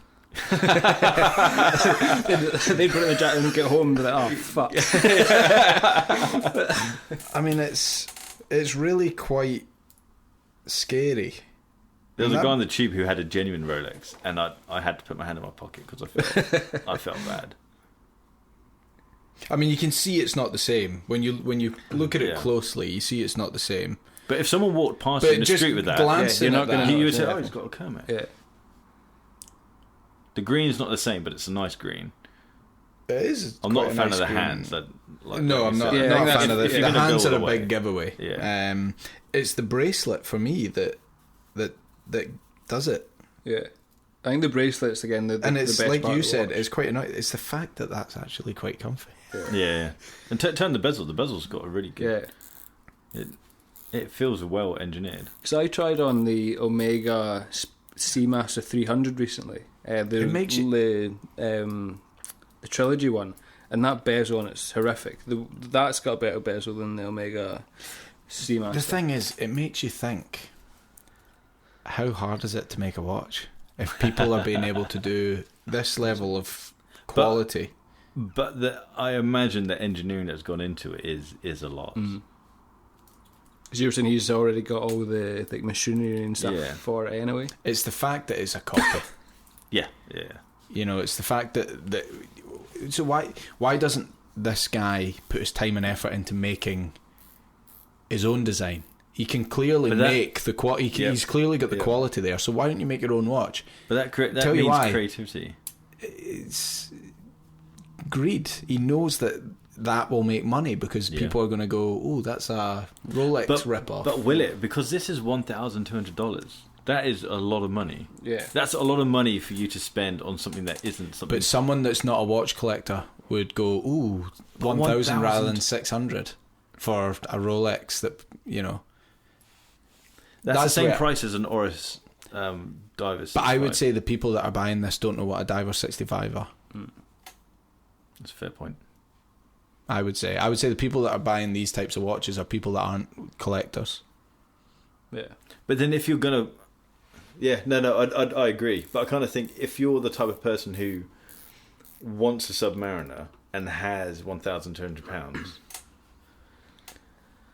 I think this is probably a deposit over 4 years. This is probably the closest thing you can get to a Submariner without having Rolex written on the dial. Yeah. In terms of design, I presume it will still hold up to the... No, I would say water Tudor. resistance. I'm pretty sure it does. Yeah. The accuracy, one thing I did like, I haven't got it with me, each watch before it leaves a factory, he gives a little card. He handwrites a card of all the accuracy of the movements and different rotations and everything. So let me get this straight. Is this a fake, like you and I think a fake Rolex is, or is this a brand, a micro brand? No. He calls this a super homage, which I completely disagree with. For me, this is a replica. Yeah. He's designed this solely to look like a Submariner. Yeah. Yes, he's taken the new bracelet and put it on the old case, but this is a Submariner. Yeah. Because the only thing that is visually different is the hands, which I would much rather, because if he's going to go all this way to create a watch that looks like a sub in terms of every single aspect as a sub in some way or another, you may as well just have the Mercedes hands and just get it over and done with. Where with these kind of sword type hands, like it just doesn't. You want to look at it and go and think it's a Submariner, like where that's the hands only thing that kind of throws you off. And also that the hands and the name and the logo aren't enough difference for it to be a homage. Yeah. That's still... I mean, if you read the text at the bottom, he's still got 4 lines of text, but it isn't the whole superlative stuff. It's a load of bollocks. And did he give you any indication of how it's made? No, I did... when it says it's hand-built in America, I did pry a bit deeper into that. I can't remember what he said, but I think everything metal is made in America. I have a feeling the movement is a seagull movement from China, because they make clones on ETA movements. It's accurate according to the stats that he's given me, but that doesn't make it a good watch. No. And also £1,000 for a Chinese movement. The thing is, for watch geeks like us, you know, it needs to have a soul. It needs to have something. It needs to have its own sort of like originality. Like people love the sub for the history of it, not the well, there are people out there that like the luxury side of the whole sub thing now, because that's what they know it for. Millennials. And then you've got people that know their stuff, know about the story behind the Submariner, what it was used for, why it was made. So it's, you want that sort of feeling when you have a watch, whereas that's clearly not gonna, for you and I, that's not gonna fill that void. For what you just said there, soul, I feel it has no soul whatsoever. It's the purpose there is to make someone feel they have a watch that they don't have, which I don't feel is a problem. If someone wants a Submariner and they can't afford a Submariner because they are expensive watches, all watches are expensive to a certain level. I think that's an expensive watch. But if someone can't afford a Submariner and they really want that design, I'd much prefer for them to buy that than for them to go buy some crappy Daniel Wellington or Daniel Wellington, but to buy a fake that actually says Rolex. You want one? Because I've got one through in that room. Is it yours? It's one that I've bought. One that I bought ages ago when I didn't know anything. Of course, yeah, we've all got this. I gave it to Nicole. She's never even worn it. She's got sense, but then again, she's a woman. So, but that's an insult or compliment towards women. No, it means she's got more sense than me. She doesn't wear it. It's just, but I know you wanted to sort of touch on the whole sort of fashion side of watches and things. I think it's a good thing to lead on from. I think it's an interesting thought. I did a review on a watch from a brand called Baltic. The watch called the HMS 001. I think it's a beautiful looking watch, and a lot of people said it was a fashion watch. Really? And I think I only want to disagree with them because I like it, and being a watch enthusiast. I've never seen one in person, but going through the photos, I really like the vintage, the chronograph cues that they have. The chronograph, that is homages to different watches of the era. Yeah, but it's a micro brand in my eyes. Yeah, for me, they've picked up on so many small details that makes me feel like they actually understand watches. Yeah, it's the fact that they had these. The case was so beautifully made, and they had little lug holes like this, and I kind of feel like you wouldn't have put lug holes in there if you didn't understand watches. Yeah. And you didn't understand that the importance of having those. Because visually, the lug holes take away the kind of the flawlessness of a case. Like if it's just kind of bare metal with nothing, and that's the end of the case. Design wise, it's a much nicer thing to look at. Completely. But in terms of function and historical relevance and just like that type of aspect on it, it's definitely they've definitely considered it in terms of how. Not just in terms of something that looks good, but something that's always like relevant in terms of the watch like world. Not me. I like me some holes in my watch. Exactly. Yeah. I'd agree. No, I completely agree with that. But then I've kind of gone down further the route of fashion and think, is a proper watch something that has an in-house movement? Is a proper watch something that's made by a watchmaker? So would that then take into consideration the low-end IWC and previously Omega had ETA moves in? I wouldn't necessarily say it's a real watch, but I wouldn't agree necessarily with the prices that they charge on watches like that. Some, like if you take, for example, some of the IWCs that are when you can put a similar movement in a watch that's half the price. Or a quarter of the price. And the finishing is not visually any better. Yeah. You're purely paying that extra premium for the name. Yeah. Because I found that I tried on the IWC, the tribute to Mark 18 or something, Mark 10, the tribute on the released anyway. That's sitting about 4.5, I think.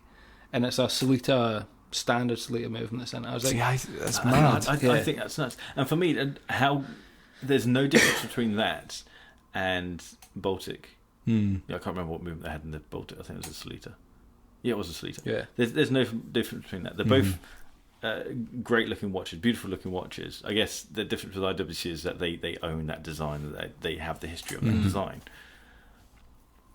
But it's still got the same movement.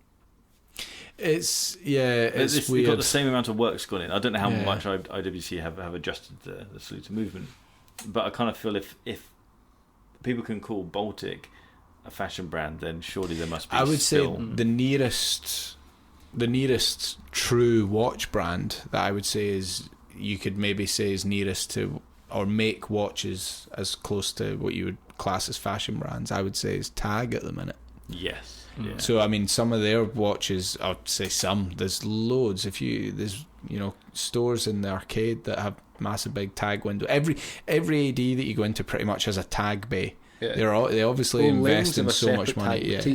They've got their store that says Patek, Rolex, all that sort of brands. But then they've got a separate physical store. Yeah. But I mean, you look at a lot of their watches, and they do look like, just the style looks like a fashion watch. It doesn't. Yeah. It looks like it's been made just to sell to a punter that wants a nice watch. Well, it probably has, because that's kind of that's their like market. They kind of own that market. Yeah. Like the only competitors within that kind of, because you're looking at £1,000 to £2,000, £3,000. Longines, possibly Hamilton, but slightly lower end. They've got no real major competitors with that kind of style, with that kind of, especially the brand heritage. If somebody says Tag, you think it's an expensive thing. So that's what kind of, like Rolex and Tag are probably two most well-known brands in terms of general people. Like the general population, they've definitely heard of Rolex, and they've more than likely heard of Tag. And I think that's what they're playing at, all those that entry. I mean, you could try not to take this the wrong way, but you could, and I'm not talking about the watch, but in terms of the people that are buying them, you could argue that Rolex is a fashion brand. Oh, I completely agree. Yeah. And I think in terms of the people the mass that have market appeal to have money, the majority, or maybe I'm not, I don't know, I've never done a study, but I'm pretty sure there's a fair few people out there, if you were to ask them what they were wearing, they probably don't have a clue. Yeah. And to me, those people have bought that as a status symbol, and that to me could be classed as a fashion. Which is great marketing. Yeah. Well, that's what Daniel Wellington's been based on, is great marketing. Yeah. No, that was one of the sentiments of a video I did about the new Pepsi, was that at no point did the Pepsi feel like a tool watch. At no point did it feel like it was giving me something that I could rely on. It felt like everything around it was there as a fashion piece, as opposed to anything else. And I kind of feel, I'm feeling a bit less about that around the sub, but I do feel like the sub's a bit fashion. I don't believe all the hype. It's a lot of people that buy that watch buy it as a status symbol, and it's. I agree. It's not bought because, I'm pretty sure most of them that are bought aren't bought because they're into watches. They want a nice watch to look good in the office or in the boardroom, or just for their mates or whatever, you know what I mean? And you were to ask them what movement's in it, they probably don't have a clue. Yeah. So you could argue that to a certain extent is a fashion brand. Well then, and you could go even deeper and just say watches full stop they are the men's jewellery. Yeah. I think it depends what angle you're coming at watches from.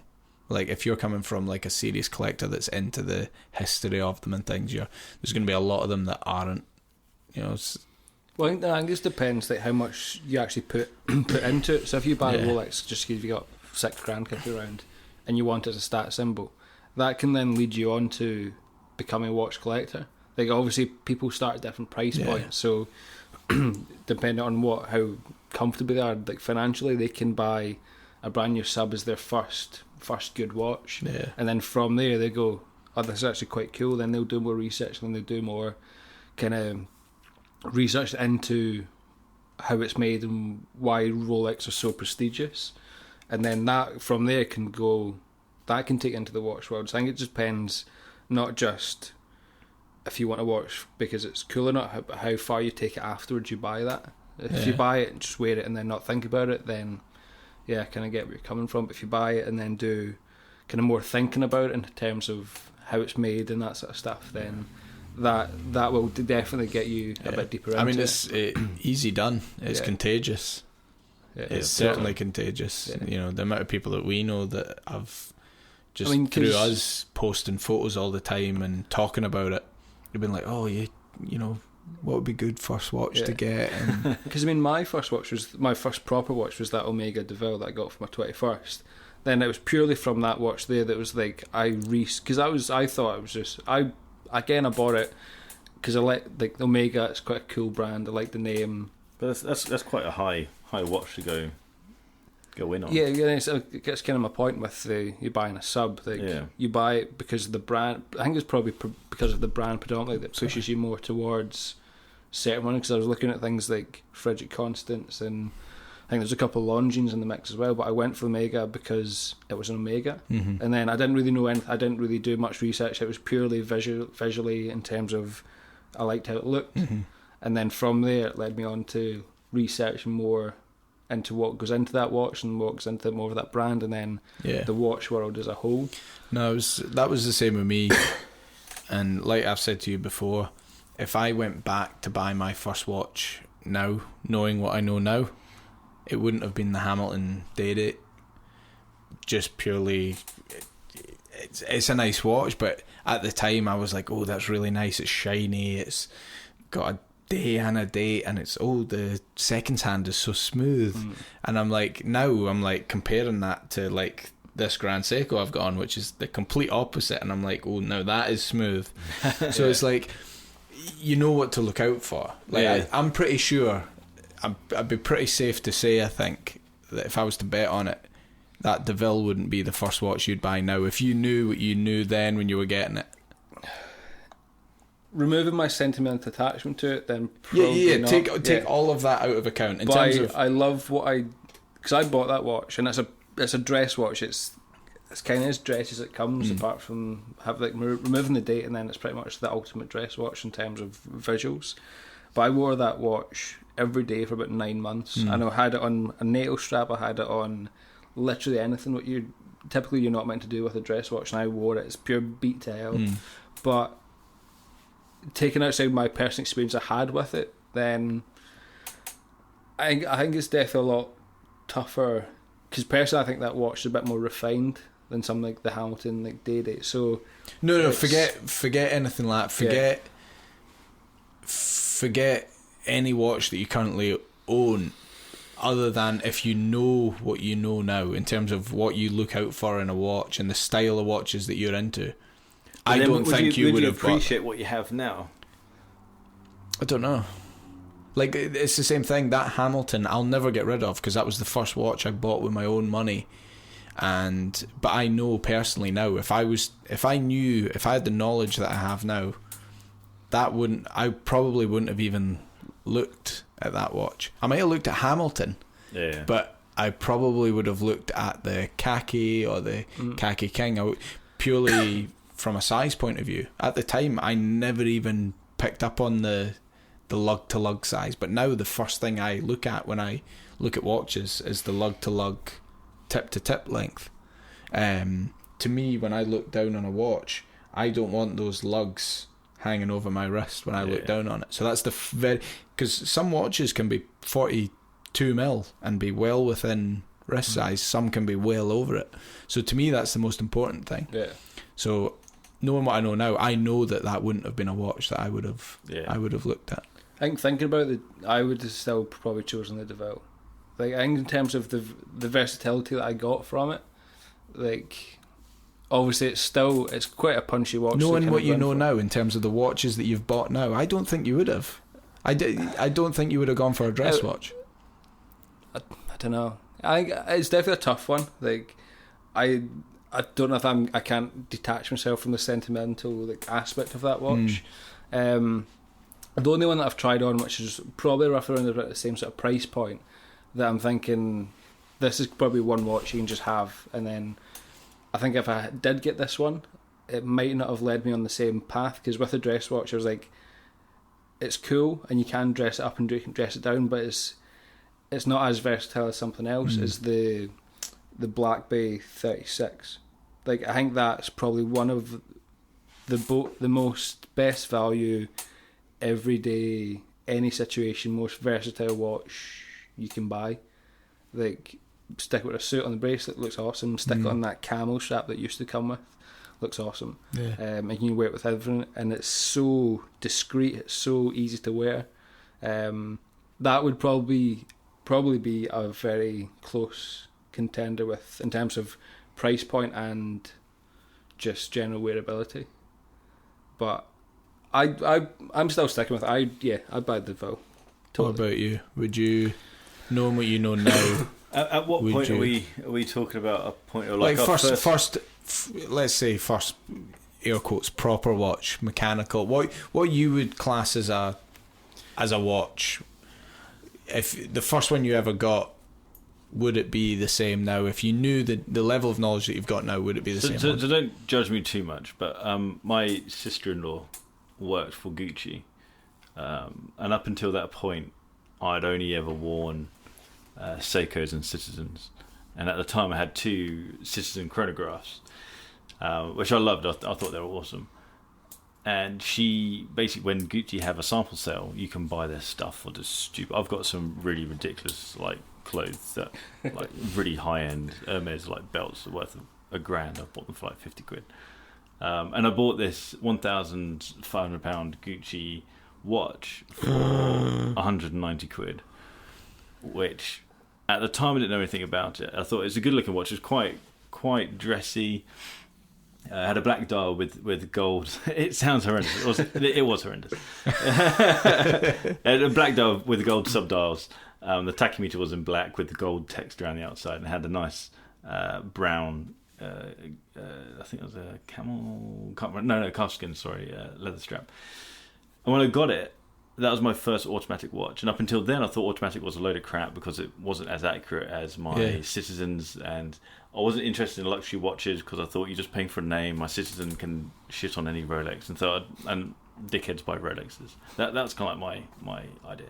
Then I got this watch. Are you writing the comments under your Facebook, under your YouTube channel? It just happens. They sound similar. But the thing is I can empathise with where they come from, because I've been literally in their shoes. And when I got this automatic watch, I thought, wow, there's something going on here. And I suddenly felt like a connection with this watch because I was powering it.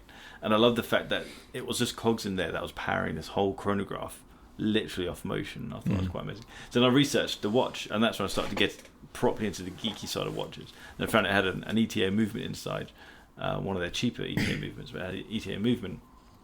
And then I realised, all right, lots of other brands use ETA. That's a bit weird. So I think I found like TAG were using ETA and IWC were using ETA. That's when I got introduced to IWC.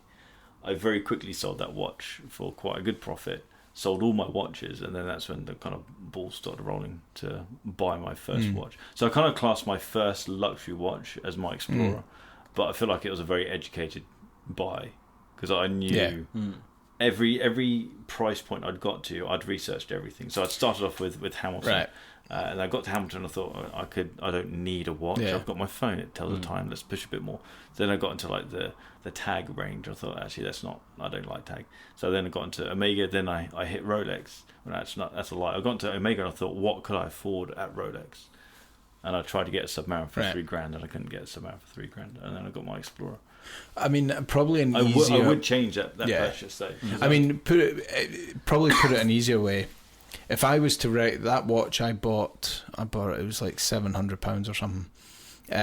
If I was to recommend someone their first watch, serious watch, for the same price that I bought that day Hamilton, yes, I would not recommend that watch to them. I agree. Yeah. That's probably an easier way of putting it. So would you, for however much the DeVille was, would that be one you recommend for the Explorer? Would that be one you'd recommend? And I think the problem with changing your first watch is that you bought it for a reason, and there's but like that's why you wouldn't. I wouldn't get rid of it. Yeah. You know what I mean? It's got that sentimental value. For getting rid of any of my watches. I get this kind of fixation around. But if I sell it, I could do this, and it opens doors. But yeah, that's an easy way of putting it. It's like if someone has X amount of money, what would you advise them to get? It's a tough one. It is a tough one. Definitely be a Daniel Wellington. Just from a learning point of view, You know, just not buy one. That was a joke, but like when you actually see what's in it, like you're like, damn, I was ripped off. Like I just threw away my money. It's an amazing business model. It's an incredible business model. It's buy something dirt cheap, sell it for a level that people can't just drop. It's rare for someone to just walk into a shop and drop to. I mean, I wouldn't walk into a shop and drop 200 quid on something randomly. So it is a little bit of luxury. It's a. Do you think that bubble will burst? Oh, big time! Yeah, I think it already has burst. Yeah. I think other brands have now caught on to the idea that people are wanting cheaper watches. Because there's so many brands trying to emulate. Yeah. If scrolling through Instagram, you see so many watches that look exactly like Daniel Wellington's, but like they don't have as that much kind of. You've never heard of them before. It's just there's so many of the same type of shit brands over and over again. I think will be the downfall, if not, like you said, it's already bust. If it's not already happened, I think what will kill it, not kill it off completely, but what will burst the bubble is the Apple Watch. Yeah, quite possibly. I think. You just see them everywhere. I agree. I've even on nights out, yeah, people are wearing the Apple Watch, so they're obviously not bothered about it necessarily matching with an outfit. Like you can change the straps and stuff, but you can see that big square black, you know, dial. Well, not dial, just screen on the wrist. You know, I think that's what's gonna. I think people that are into watches will always be into mechanical watches, but people that are into like just buying a nice fashion watch, whether it's Gucci or whether it's Calvin Klein or whatever, they might be swayed to go, well, I'm going to go for the same money. I can get a smartwatch from Apple that'll do all of this. Yeah. I mean, I had an Apple Watch and I loved it. Me too. I sold it. The only reason I got rid of it is when I got into watches, I stopped wearing it. And I wasn't using it, and I was like, I'm having to charge this whenever I want to wear it now. See, if I didn't have to charge it, I'd wear it in rotation with my other watches. Yeah. Because I think it's a cool thing to have. It's the fact that I was always I'd go, oh, I want to wear this, and then by the time it charged, I'd be like, nah, I've got this on again. If it's something that I didn't have to charge, I would have it in rotation with my other watches. I my wife's got one, and I do envy her. The functionality that it has is incredible. And when I had one, that was when I had my Explorer 2, and I just couldn't justify not wearing a watch to me that was as beautiful as an Explorer 2 compared to an Apple Watch. I only ever wore the Apple Watch because I felt guilty for buying it and not wearing it. I mean, I think Hodinkee and I don't know if you listened to it, they did a podcast and they were talking about the Apple Watch. And I think what they were saying was, I think for watch collectors, the annoying thing is the fact they called it a watch. Yeah. Now, I think it's a smart thing that Apple called it a watch because, again, like I just said, I think it's the people that are buying these, you know, £200-300 fashion watches that are the target, essentially. And you name it a watch, they're going to buy it. But if it takes that appeal away from us guys because it's called a watch, because we know that it's not a watch. You know what I mean? So it's like... Yeah, I agree. Because, like, the reason you like it, from what you just said, I'm gathering it's not the fact that it tells the time. Oh, no, it's everything else. Exactly. If I leave my phone, I can activate my phone from where I am. Because if I want to take a phone call, it's there on my wrist. Yeah. It does everything for me. Because one of the guys, David, that runs the London Red Bar, quite occasionally you'll see him wearing an Apple Watch. I've not seen him wearing without it. Mechanical watches. Yeah. I'm pretty sure when he goes to read the time, he's looking at his mechanical watch, not his Apple Watch. And he's using the Apple Watch for other... I mean, I could be wrong, but I'm pretty sure he'll be using that Apple Watch for other reasons. Like, cause I still kind of want an Apple Watch, but purely because of like the kind of the fitness and the health kind of monitoring aspect of it. I think that's the direction that they can take it, which I think will be way more successful than branding it as something, as an additional accessory to your phone. Like, I think having it as a kind of almost monitor of you, rather just going to than... be like that time you joined the gym. Shut up. I think that aspect of kind of monitoring yourself, like health wise, I think this is really, really cool in terms of like your heart rate and all that kind of extra stuff. I haven't looked into how accurate that is. I mean, you worked for Apple, do you know? I don't know that stuff, but I don't know if it's accurate, but I used to go to the gym. I had the Apple Watch a long time ago, and I found it incredible to be able to know when I've hit a limit. I could set myself, I don't know, I want to burn 500 calories or 1,000 calories, and it will tell you where you're at. But that's what I mean. I'd love to know if you actually have burnt 500 calories. I think it's probably in the ballpark. They're not. Well, I say that, but they're not exactly going to like kind of fluff the numbers and kind of overhype it. It's going to. I think it has to have some sort of like point of truth from where they actually start developing it. Like, but I don't think they ever say how accurate it is, do they? I don't think I've ever. Because I just saw today there's rumours of a new one coming. Yeah, Apple Watch 4. Is it 4? 4? Yeah, I think they're on the Series 4. Yeah, I think it'd be really interesting to see where things go. Whether they. I don't it seems think like a lot of they'll ever. smartwatches are going down the traditional round face. What I don't like is when Apple do the keynotes. I'm a big Apple fan, but I love Apple products. I've got a Mac sitting in front of me. I got an iPhone. I had an Apple Watch. Is when they do the keynotes and they say Apple is now the #1 watch brand and they're ahead of Rolex. And okay, you could argue that case, but like, I think that's what gets up like watch enthusiasts nose, is the fact that they come out with stuff like that. I think it's what all marketing people do, is that they'll look for a stat that works in their favour. Yeah. So they could say, it's genius. We're better than Rolex because we sell more gold watches. Or we're better than Rolex because we sell more ceramic watches. Yeah. It's like they'll find a stat that works in their favour. But people lap it up. That's what people like to hear. Like, not me. I works. bought one. Yeah, exactly. You bought one. Yeah. You want one. I think I bought one from Glasgow, actually. They are good. I just, like I said, if I didn't have to, I want to wear it in rotation like I wear my other watches. Yeah. But then saying that, more and more people are wearing them too. So you don't look like. Yeah, I would wear it and wear it on my left wrist. So I could be swayed to maybe get another one. I think in a couple of years when they've really kind of narrowed it down in terms of what it is, because I still don't think they know. I think they're focusing too much on having it as a watch. I think it's a lot more than that. I think it can be a lot more than that. I think once you can use it 100% without a phone, that's when it's getting take there off. In terms of the last one had the. It's only a matter of time before that. I think the next one will be virtually an independent device. But then, do do Apple have to be careful in terms? I know we're kind of getting off track now, but do Apple need to be careful in terms of how's that going to affect the phone? If they have a device that's just on your wrist, that is pretty much your phone. How's that going to affect the sales of the iPhone? I don't think they would. They're not scared of killing off other products, because as long as that product then makes enough profit, it doesn't matter. Well, the Apple Watch, and I think that they said it on the Hodinkee podcast. The Apple Watch is Apple's biggest failure. Like it hasn't, for one, got the amount of sales that they initially expected, or comparatively to the iPhone. Like it's nowhere near the type of numbers of iPhone, but still a £3 billion product. Oh, they've sold that. I think pretty decent money making figure. And it's like, I think they actually said that on the podcast. Like, if a startup produced something that raised £3 billion, it would not be classed as a failure.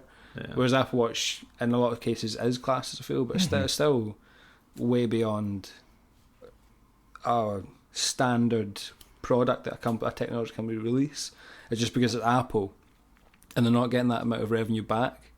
Obviously, they have come into some criticism. I think that as well. Yeah.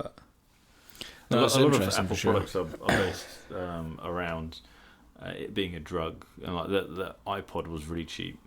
A lot of people could afford the iPod, and then when it comes to them buying a computer, they'll go spend a couple of grand on a computer. Yeah. So it doesn't really matter how much money the Apple Watch will make. It's all about getting people into the brand, into the brand, into the ecosystem.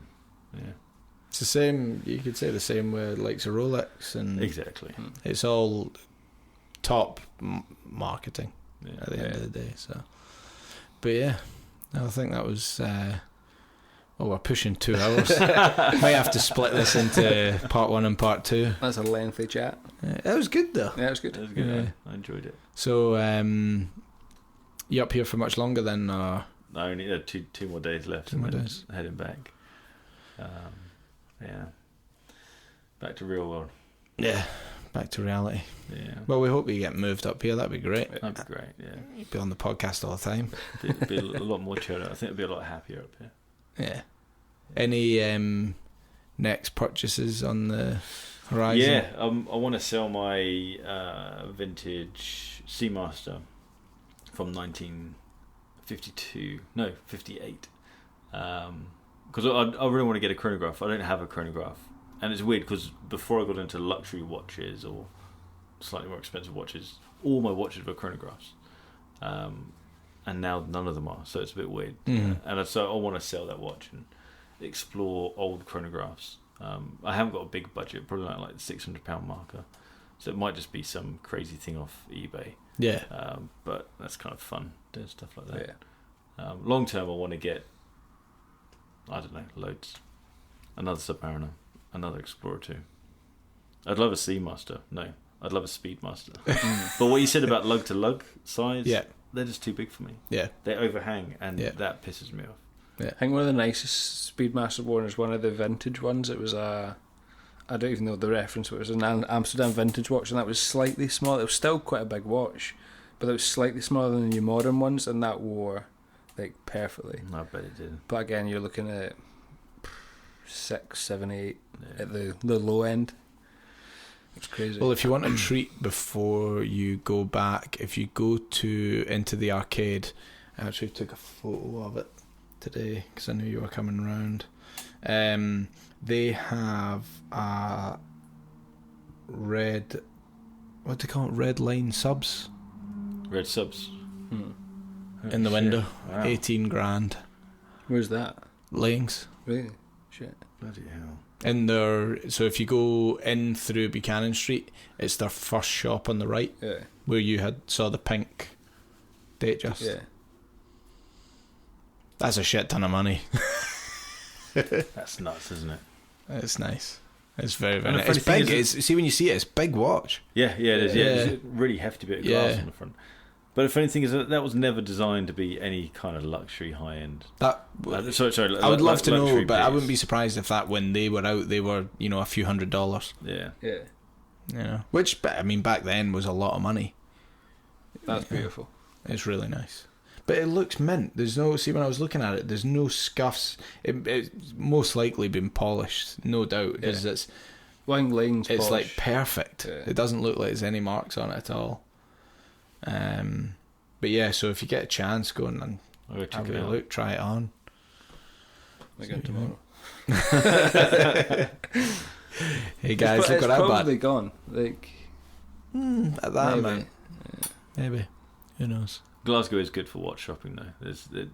It's probably one of the best in the UK. Yeah. I mean, it's really just one bit of arcade, and then that's about it. Yeah. But I don't know if you know. Do you know Tom Call? Tom Call Jewellery. If you go into the arcade, from Buchanan Street, if you just pass the Omega shop, there's a lift and a set of stairs. Go up. I think they're on maybe the 4th floor, and they're a Rolex, pre-owned Rolex dealer. Brilliant guys. They'll spend ages with you talking through the watches. You can try them on. Brilliant guys. That's really awesome. worth checking out. Yeah. But virtually nobody knows about it. If you mention it, without having if you know, I think if you know watches in Glasgow, you know about them. Yeah. But like if you're not from, I did wander up the first set of stairs once. They're on the I think the 4th, called Tom Call. Check them out. Yeah. They're well worth a visit. They're not open on Sundays though. Cool. So if you're going in, you'll need to go tomorrow. Yeah. That's great. It's worth checking out. Yeah. But they've normally got like pure, like crazy good stock as well. Normally got. Yeah. I mean, they normally have. Every time I've been in, they've had current GMT sport models and Explorers. I've never seen a ceramic sub in there. I think as soon as they get them, they go out the door. Yeah. They always post about. They've always got Instagram, subs, but I've never seen a ceramic sub in there. That's cool. But yeah. But anyway, but we appreciate you coming on. Thank you thanks for having me. For taking the time to come up and drink my Ribena. I did have some of this. Apple juice. No, it was great having you on. We'll need to get you on. Get you on again. I might have to split this one into 2 parts. I think, which would be quite good. I think part 1 and part 2 will work. No, that'd be good. Cool. Yeah. Happy days. Try it and see how it sounds. Yeah. Did you set up the camera to record? No. Oh, you didn't? No. Oh, I thought you were. It would have died a long time ago. It can only record like 20 minutes at a time. Yeah. Oh, well, you can share this on your podcast, on your YouTube if you want. No, I'll talk about it because it'd be good to give you guys a shout out. I don't want any abuse though. No, just ignore it. It's hilarious. No, it is quite funny. That one that I sent you a text of today was so fun. What was I can't even remember what the comment was. It was hilarious though. It was very personal, but it was funny in a way. Oh, I saw that one. How juvenile is that? It's like, dude, we're talking about fucking watches. Why does it matter if I've got a lisp or anything? But it's not even a bad lisp. No. But even if it was a full-on lisp, it's like, why? It's like you're an adult, and he's trying to. The funny thing is that he's sending that from a watch company. He's trying to start a watch company. He has a watch company, and that's his watch company account. It's like, dude, you're not painting a good picture. He's already hated throughout the startup community. Mental. He had a Kickstarter campaign cancelled by Kickstarter because there are so many complaints about him. Fucking nuts. Lols. Anyway, so we appreciate you coming on. It was good fun. We'll definitely need to get you back up. Well, back on again. Maybe you'll be living here by then. Not be able to get rid of you. Be like Nick. You can't wait to come back on again. I love that. It was great. So thank you very much. Good fun. Thank you. No worries. So that's episode 5 and 6 sorted. So enjoy. See you later.